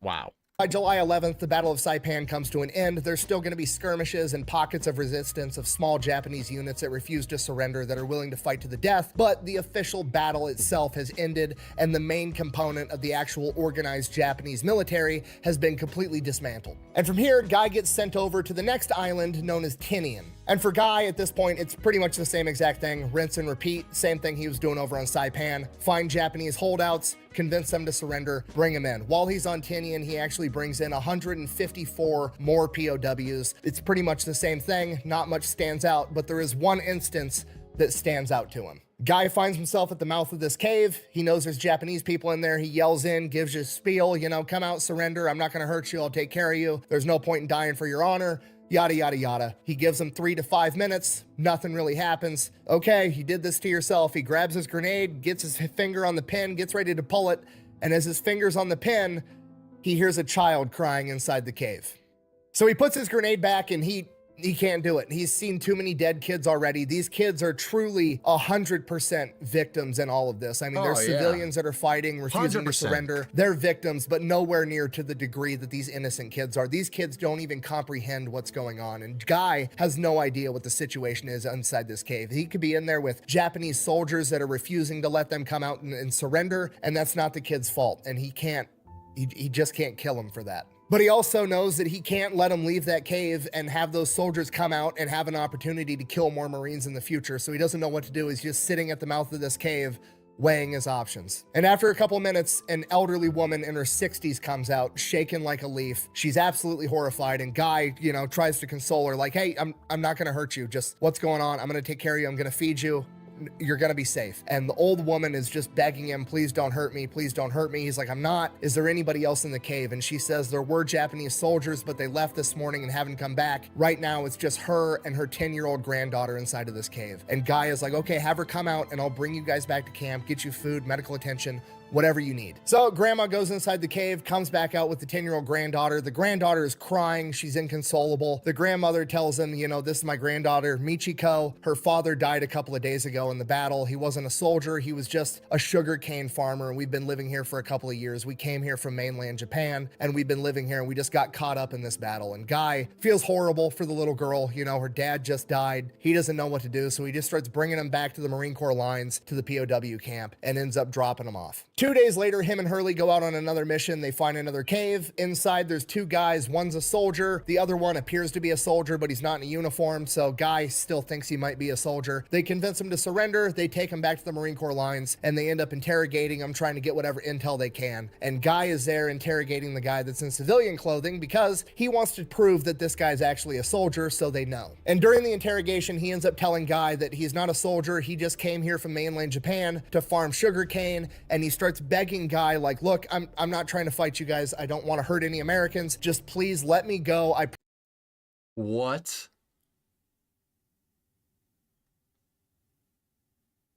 He just found this little girl's dad? Dude, this shit's making me emotional. What the fuck, Nick? What the fuck? What are we doing here? Huh? Promise I'll come back. I have to go try to find my mother and my daughter. They're out there somewhere. And the light bulb goes off in Guy's head like, there's no fucking way. And he looks at the guy and is like, what's your daughter's name? And he says, Michiko. And he goes, I know where your daughter is. He immediately runs across camp, finds Captain Schaub, tells him everything about the situation. And Captain Schaub is like, go, take a Jeep, take him to the POW camp right now, find their daughter. So they get to the POW camp. Guy explains the situation to the guard. He goes and grabs his commanding officer. Guy explains the situation. The commanding officer is like, bro, I've got thousands of people here. We're just trying to get everybody fed and keep them warm. I'm not keeping track of names. I have no idea where this person is. They're somewhere inside the camp. If you want to go find them, knock yourself out. So they're walking through this POW camp for a while, and then finally Michiko actually sees them first and starts yelling in Japanese, father, father, and runs up and hugs her dad. They're crying. They're hugging Guy. Guy's hugging them. Everybody's crying. It's just this perfect moment where finally, something good has happened on this godforsaken island. They finish up. Guy says their goodbyes. Michiko gives him one last hug and says in Japanese, thank you, Mr. Marine. Thank you. And with that, Guy sets off to get back to work. They get back to camp. Captain Schaub calls up his intelligence crew and he's like, okay, here's the deal. Promotion. Barton just said, how has nobody made this into a fucking movie yet? What are we talking about? Dude, this should be a movie.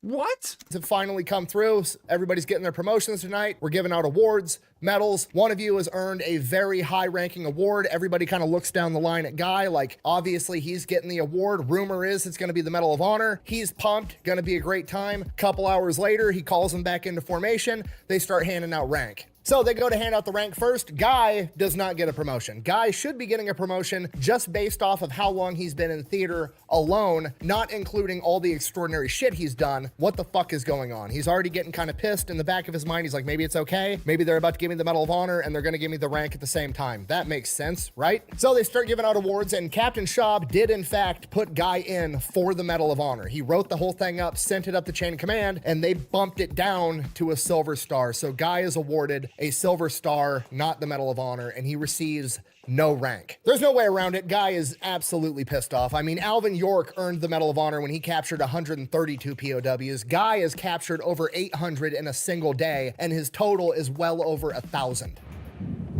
See, now that's some bullshit.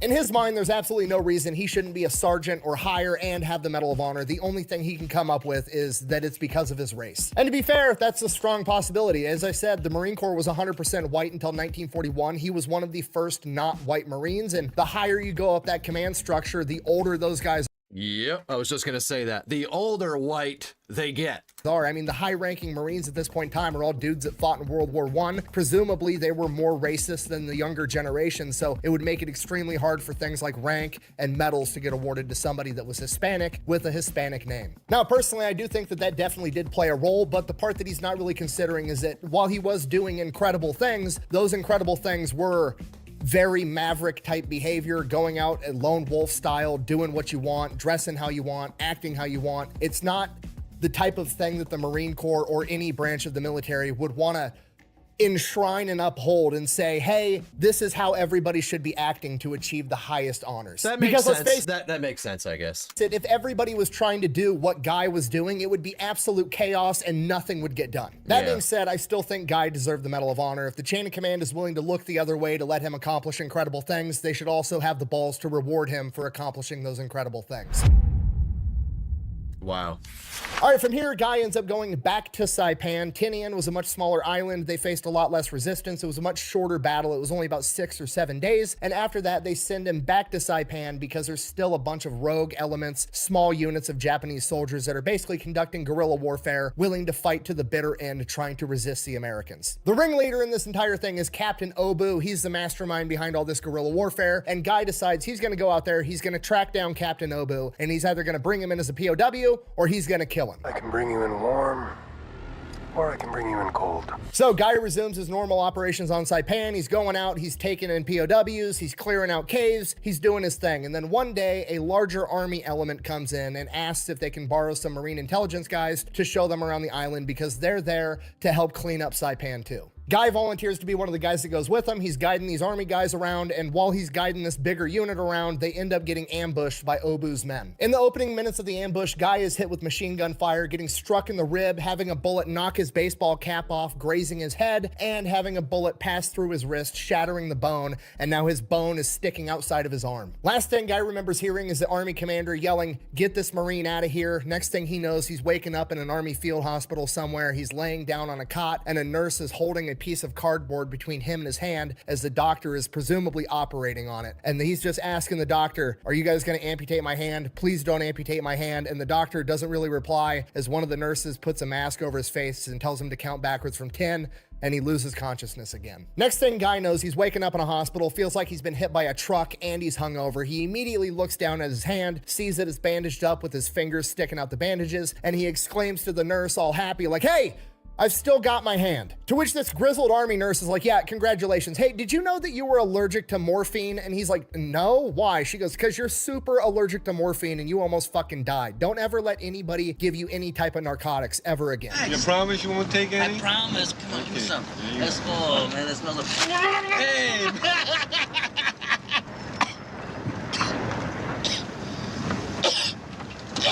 Guy spends the next couple of days in the hospital. His friends are coming in to see him. Everybody's happy that he's okay. And then the Marine Corps, administrative guys come in and they basically inform him that he's going to be med boarded out of the Marine Corps and he's getting shipped back home. Guy argues and then begs and then pleads that they let him stay in the Marine Corps. He's doing something important. He can go out there and save so many more people if they just keep letting him do what he's doing. But they basically tell him, like, "Look, man, by the time you're fully recovered from this injury, this war is probably going to be over. It's winding down right now. On top of that, even if the war isn't over and you're fully recovered, we can't send you back out into frontline combat with how severe your morphine allergy is. You're going to end up getting killed that way." So they just make the decision they're going to send him home. From here, Guy finishes, his initial recovery, gets a couple of days to go back to his camp, say goodbye to everybody, collect his belongings. He gets back into his tent, everything's fucking thrown everywhere. They've stolen all of his shit. He had katanas, Japanese officer pistols, Japanese medals, flags, all kinds of war trophies, and somebody went in and stole absolutely everything. He's pissed off. He goes, he tells Captain Schaub. Captain Schaub is also pissed off. He says he's going to launch an investigation, but ultimately nothing ever comes of it, and he never gets his stuff back. And that's it. Guy heads back home to America.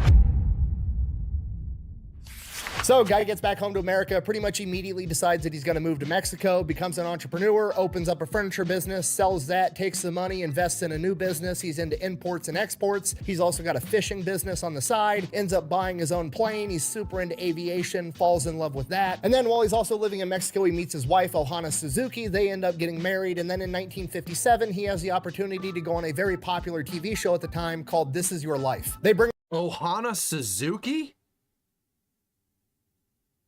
You went from riding a Harley to a Suzuki? on Guy. He gets to tell his story. I mean, to each their own, I guess. And then they surprise him by bringing out now Colonel Schaub that he served under while he was on Saipan, and a bunch of the other guys from the intelligence unit that he was in, and they all completely verify his story that he captured at least 1,500 men and had 33 confirmed kills. Once his amazing story got out, Hollywood heard about it, and they decided they were going to make a movie based on his exploits on Saipan, and that movie came out in 1960. It was called Hell to Eternity, and of course, for the main actor playing Guy Gabaldon, they cast a 6-foot-tall white guy because, you know, that just looks better than a 5'3", 120-pound Hispanic guy accomplishing all this epic shit. Buh! Why are you harping on the racism thing again? Why does it matter that he was cast as a white guy? Buh! Because it's fucking dumb, that's why, okay? If we're all gonna get mad and complain when a fictional character called Snow White is portrayed as a Colombian girl, I'm gonna get 1,000 times more mad when a real-life war hero has to be portrayed as a different race and be significantly taller, okay? Guy Gabaldon should not be cast as a 6-foot-tall, blonde-haired, blue-eyed white guy. He should be a 5'3" Hispanic dude, exactly how he was in real life. Guy is a war hero, show him some respect. Hey, man, tacos, how you doing? Dude, that's madness. That's absolute madness. They need to remake that movie and cast him appropriately, right? Like, apparently they did make a movie about it, which I would hope so, but as a 6-foot-tall white guy, really? They need to remake that movie. They need to remake it with today's capabilities and cast him appropriately. This motherfucker's story needs to be told again and correctly this time. Sorry, anyways, after his appearance on This Is Your Life and the movie coming out, there was an enormous push. Everybody was like, why the fuck didn't this guy get the Medal of Honor? Colonel Schaub said that he signed him up for the Medal of Honor and it was kicked down. Nobody knows why. Give this dude the Medal of Honor. Unfortunately, so much time had passed at this point. I mean, it's been 16 years. They were so far away from the event occurring that it would take a literal act of Congress to get him the Medal of Honor, and it just doesn't come to fruition. So they upgrade his Silver Star to the next highest award below the Medal of Honor, the Navy Cross. Cutting back to real life, Guy is still running all of his countries all over Central America. Fidel Castro has come to power. Huge communist movement spreads throughout Central America. There's communist movements in a bunch of countries that he's operating in, and they're trying to nationalize a lot of his business. For those of you that don't know, nationalize is the communist term for I'm gonna steal all your shit. So Guy absolutely hates communism, man after my own heart. He gets pissed off and he's like, you know what? I'm gonna go fight Fidel Castro. Puts an ad out in the paper for other war veterans that are willing to grab guns and go to Cuba to fight the communist regime with him, and gets over 1,000 volunteers and legitimately starts organizing his own militia. Guy is like organizing an amphibious landing of Cuba so he can go to war and overthrow Fidel Castro, and is like making headway until the United States Attorney General has to step in and put a kibosh to the entire thing. From here, Guy realizes that his best bet is to just sell all of his companies before they get nationalized, so that's what he does. He sells his companies and then ends up moving with his wife Ohana back to Japan. They lived there for a number of years, then they moved back to California for a little while, and then they end up retiring in Florida, where he would eventually pass away at the age of 80. And that is the story of Guy Gabaldon, aka the Pied Piper of Saipan, a 5'3" Marine that used his ability to communicate to capture over 1,500 POWs and racked up 33 confirmed kills. Not only did he save those 1,500 POWs, but he saved countless Marines that would have died fighting them in combat as well. Okay, if you're not picking picking up what I'm putting down, I'm trying to tell you that the moral of the story is to communicate. It's literally the most important thing you can possibly do as a human being. Okay, every animal on the planet, the second they are born, they have the ability to do whatever is most important for their survival right out of the gate. When a horse is born, it can sprint in like 30 minutes. When a bee is born, it flies off and starts gathering pollen. And when a human is born, the first thing it does is scream. It attempts to communicate with the people around it. So please, for the love of God, communicate. It's the most important skill you have as a person. Thank you for watching. Best way to support the channel is go buy some merch over at thefatelectrician.com. Quack bang, out. Wow, dude. Wow. Would somebody go update his Wikipedia page so it says the first American to own a motorcycle on Saipan? Please. I feel like he'd appreciate it. All right, for 4th of July, I'm giving away probably also the first guy to go from riding a Harley to a Suzuki. Because, listen, I love a Gixxer 1000, the Gixxer 600, the 750s. Suzuki makes a badass bike. But Harley, a bagger, Fat Boys, Road Kings, I don't care what it is. The guy's Wikipedia needs to be updated, and this fucking movie needs to be remade.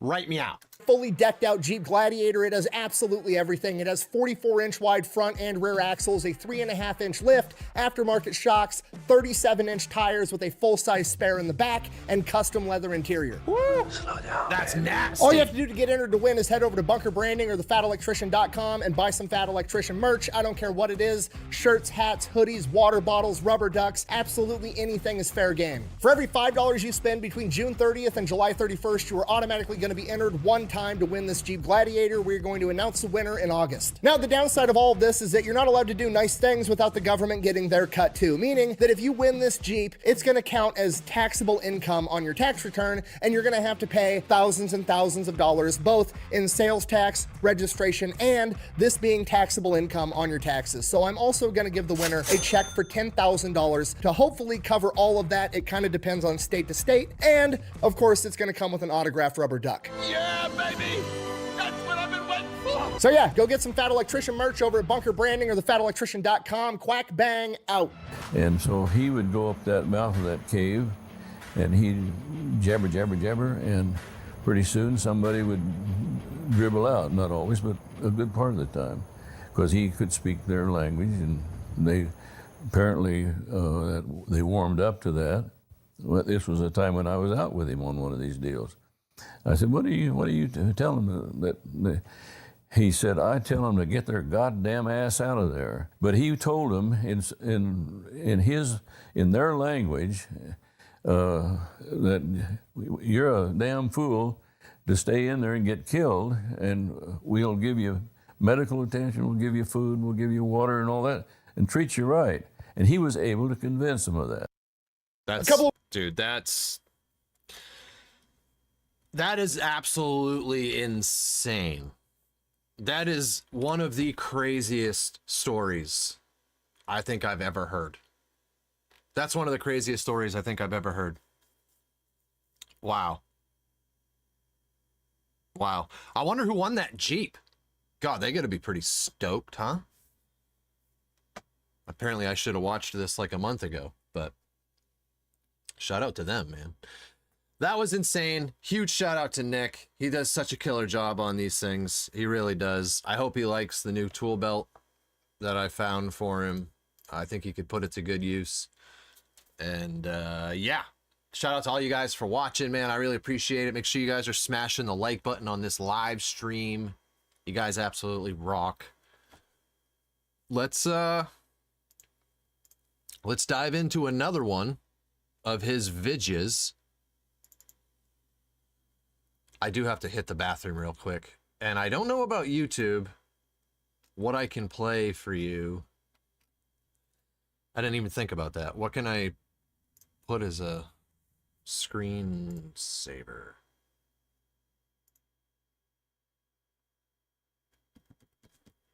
Maybe I just put my little 10-minute thing up to be safe.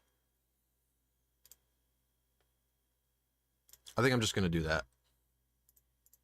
I'm just going to put my little 10-minute thing up just to be safe.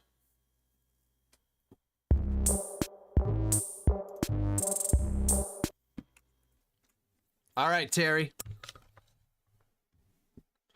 Well, thanks for stopping by. Hope you have a great rest of the day. But yeah, we have another TFE video to watch. So I'll be right back, and we will do that. You guys hold down the fort. I'll be right back. I'll be back. Vroom vroom goes the Hari.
Holy shit.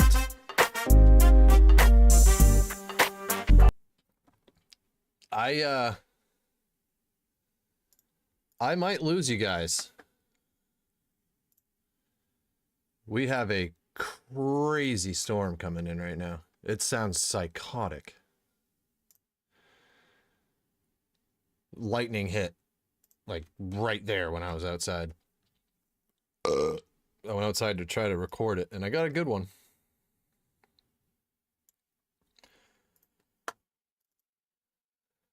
This thing's on a GFI, though, I think, right?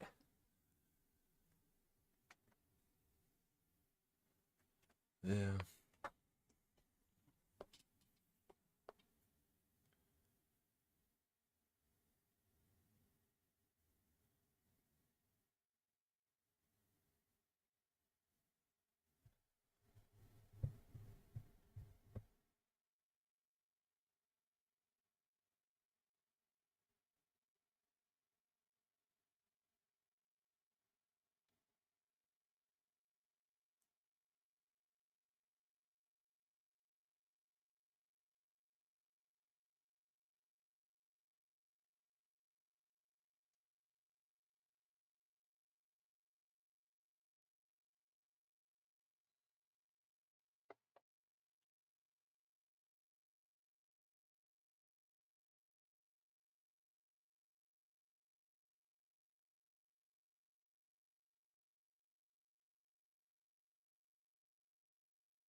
Kind of wondering if I shouldn't just end this thing for now and come back when it passes.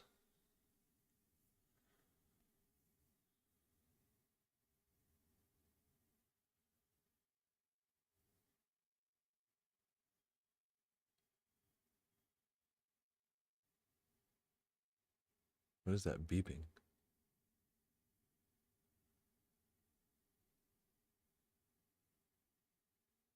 So I think I'll lose the whole stream if it cuts off, like it won't save to the channel. I think. I don't know.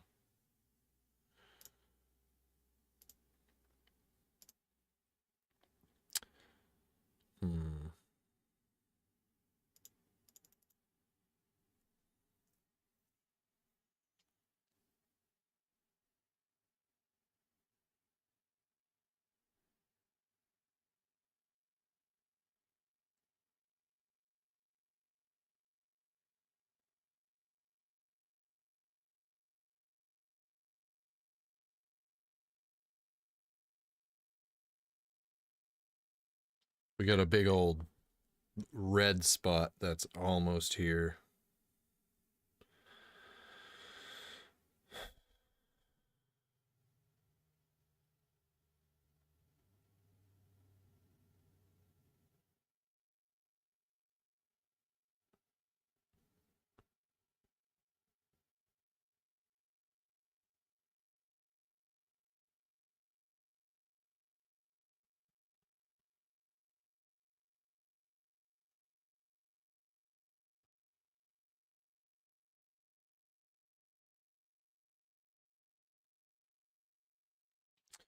Yeah, we got a big old storm coming in right now.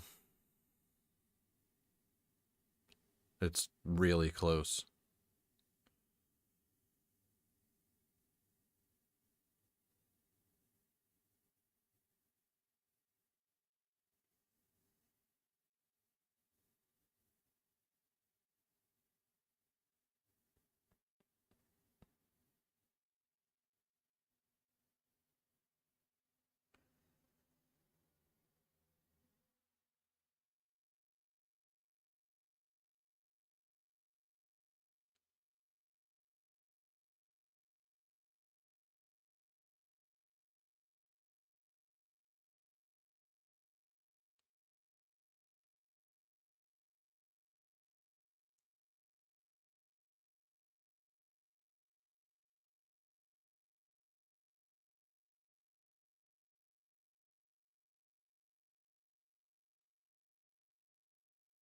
I hope I don't lose power.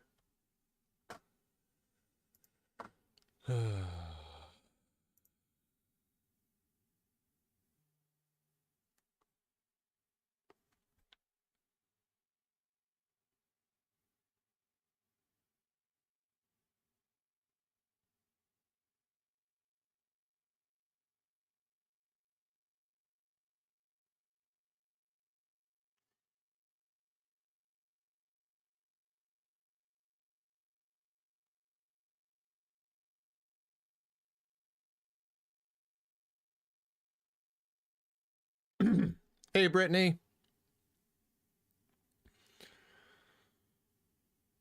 Fuck, man, I don't know what to do.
Oh, I love the thunderstorms, Joe. I love it.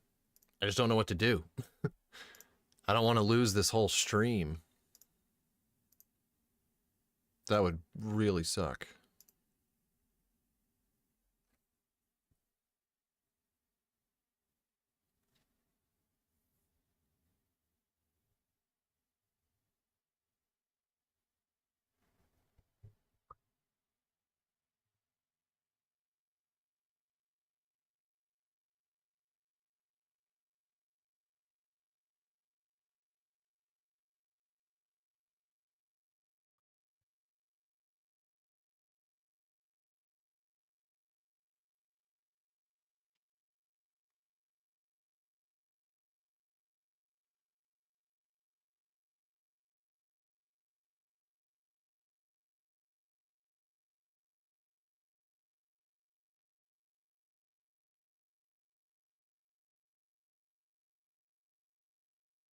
Yeah, I got like the heart of it's just about here, right there.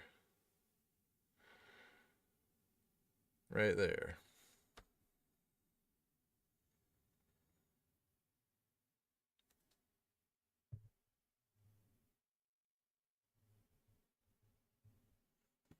I don't know if I need to go.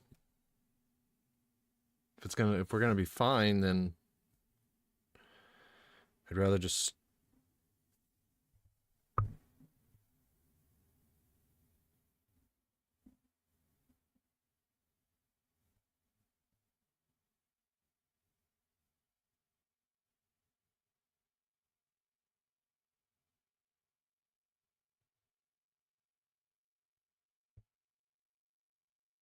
You guys hear that?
We don't really have any bad wind right now, but thunder and lightning for sure.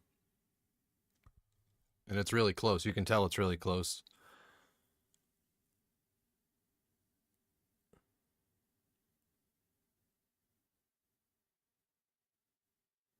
Fucking A, man. I don't know what to do.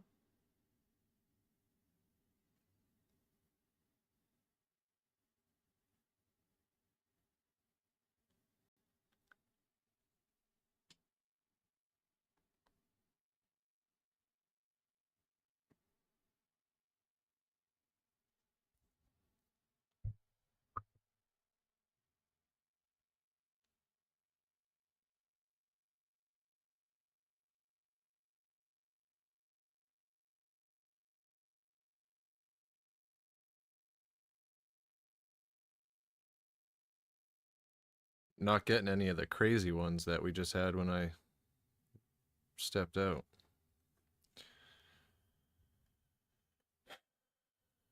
Son of a bitch.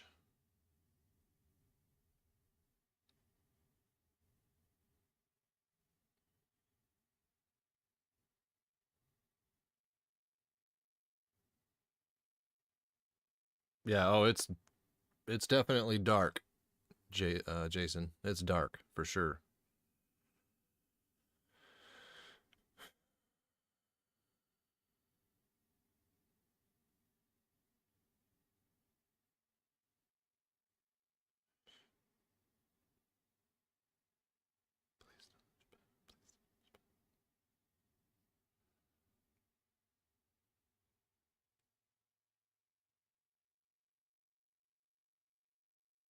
Oh, thunderstorms are like my favorite thing in the world. I just don't want it to affect this.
Tons of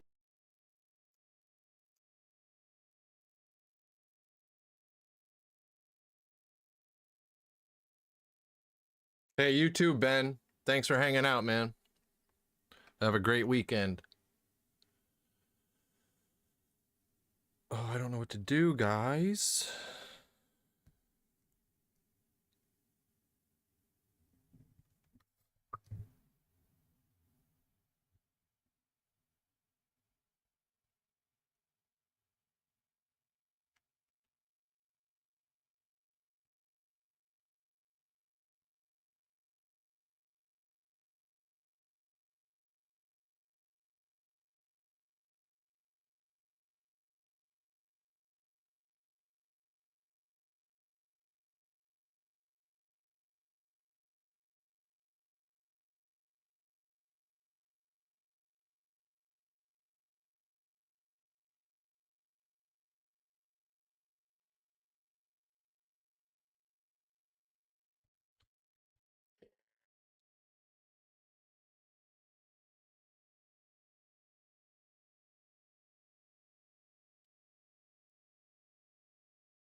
Yeah, no, if I end it now, it'll save the stream we just did.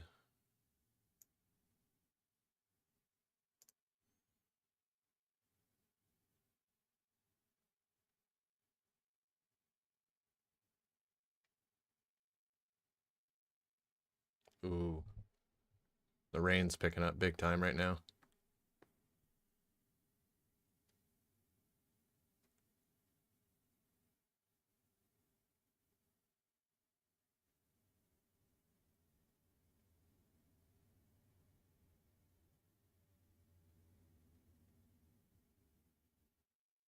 I think I'm gonna just shut it down. We're about to get a big red spot here.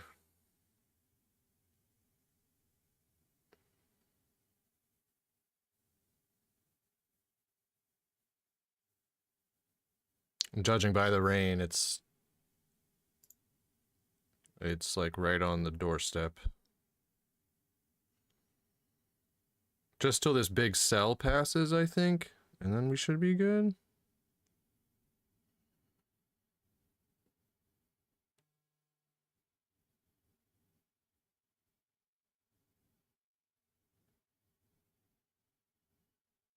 I'm surrounded by lakes, so it usually breaks it up, but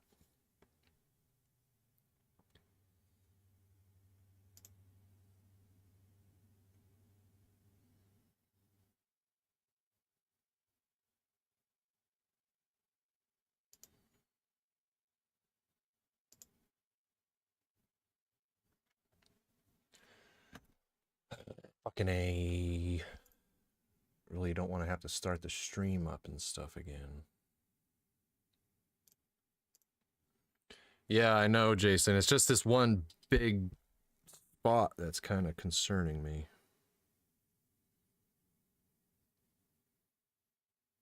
The center of this big cell right here. Right there.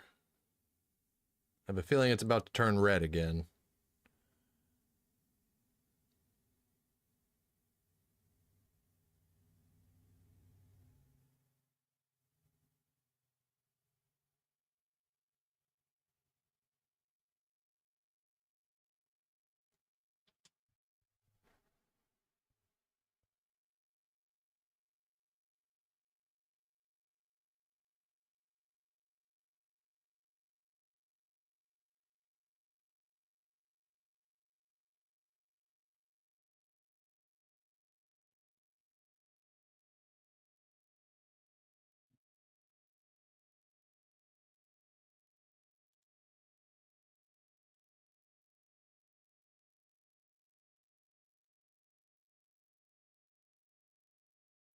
That doesn't sound that bad. I don't know if that's what's going around me or if that's what's coming at me, is the only question.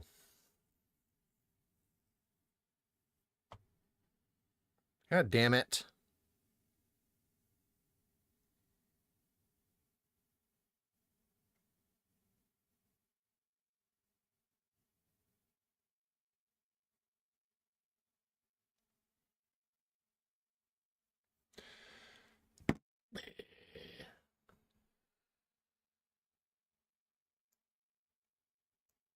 Well, fucking A, man.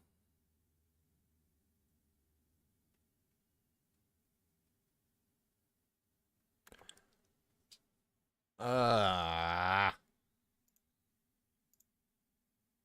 I shut it down and nothing happens, I'm gonna be mad. But if I don't, and something does happen, I guess I'll be more mad.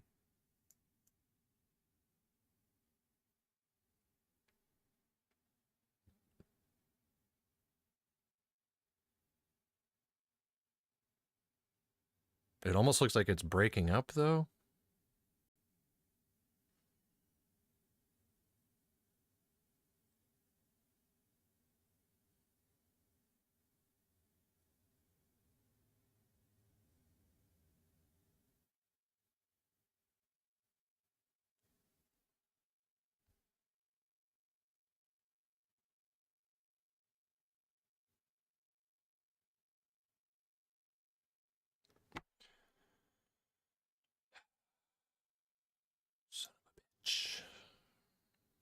Yeah, I guess so.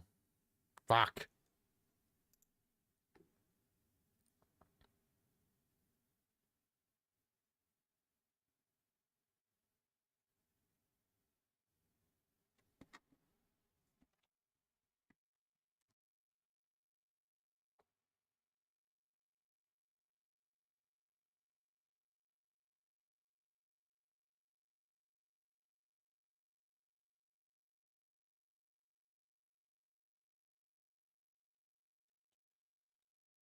All right, well, I guess I'm going to end it for now. Really don't want to.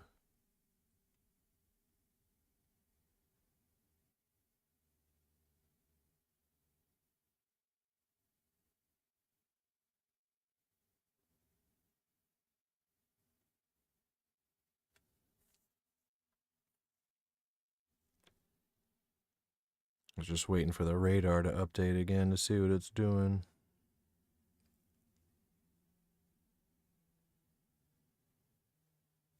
I haven't heard another crazy thunder since I've been outside.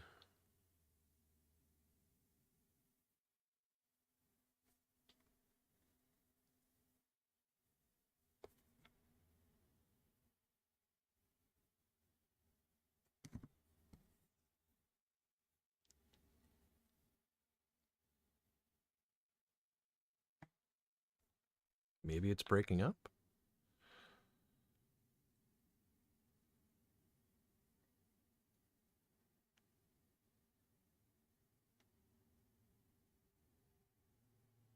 From the looks of it, they were probably going on the whole time I was recording that. I just couldn't hear it.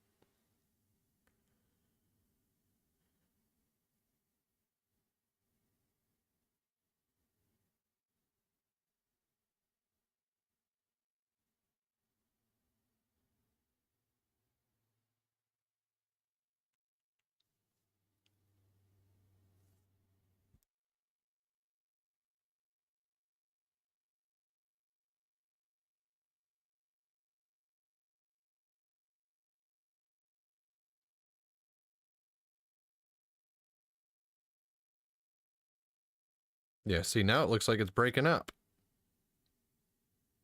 The bad part of it, anyway.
I kind of think it's breaking up. I'm surrounded by lakes. I can't tell you how many times it looks like we're going to have a crazy storm hit us head on. And it just goes, it literally goes right around my house because of the way the lakes are around me. Like, you can literally see, I'm the blue dot, right? See that? These huge systems just like get sucked all around me. We definitely need the rain. That is for sure.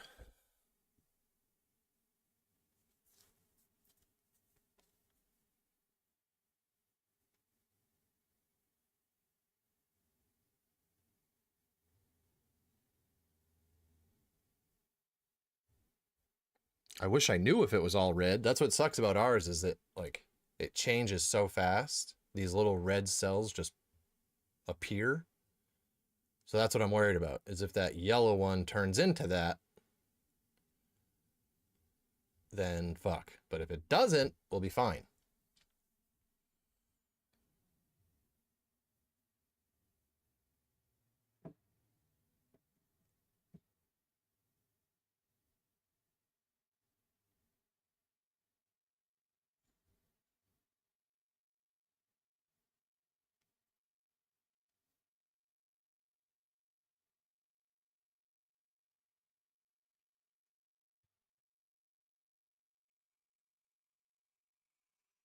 This is when I was just outside a second ago.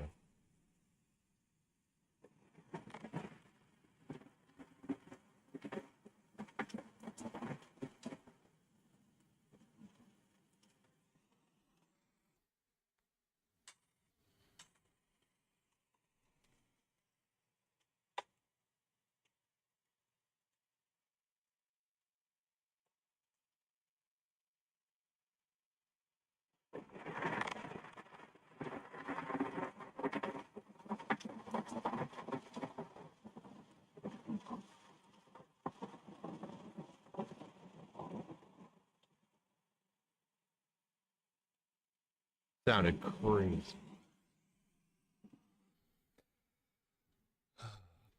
Fucking A, man. What to do?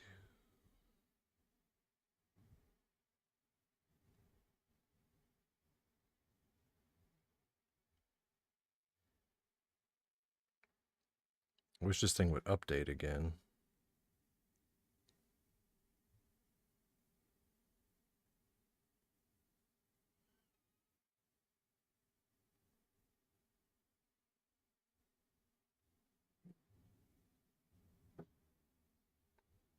I think we're going to be fine.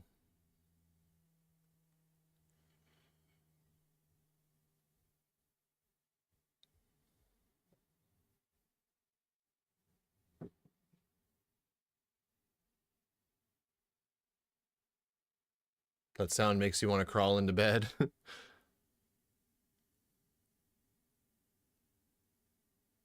Oh. Yeah, it's breaking up.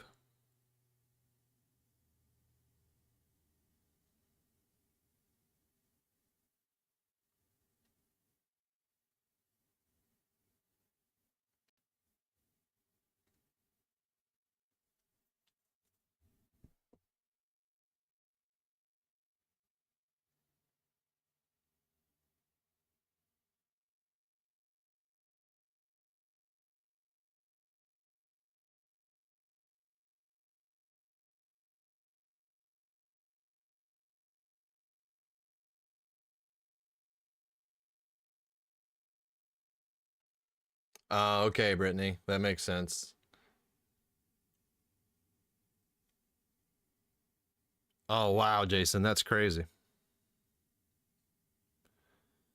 This looks like it's going to break up. There's just one more cluster right behind it that I'm not sold on yet.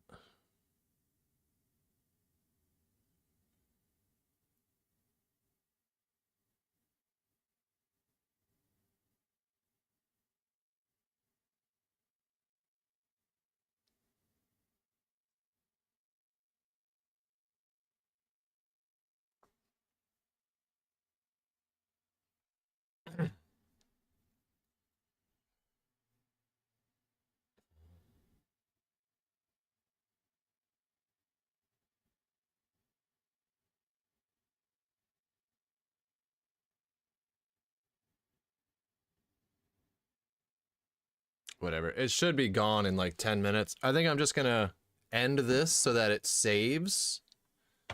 And we know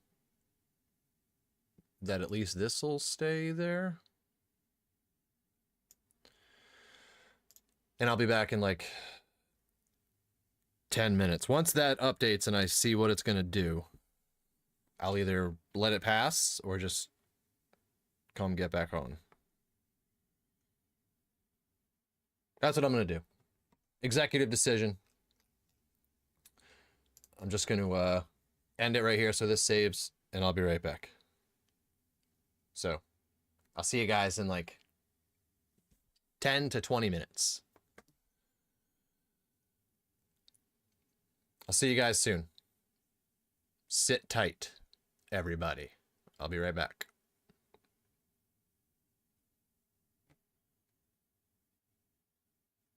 Ah, it's so annoying, man. I'll be right back, though. I just want to be safe. I'll be right back.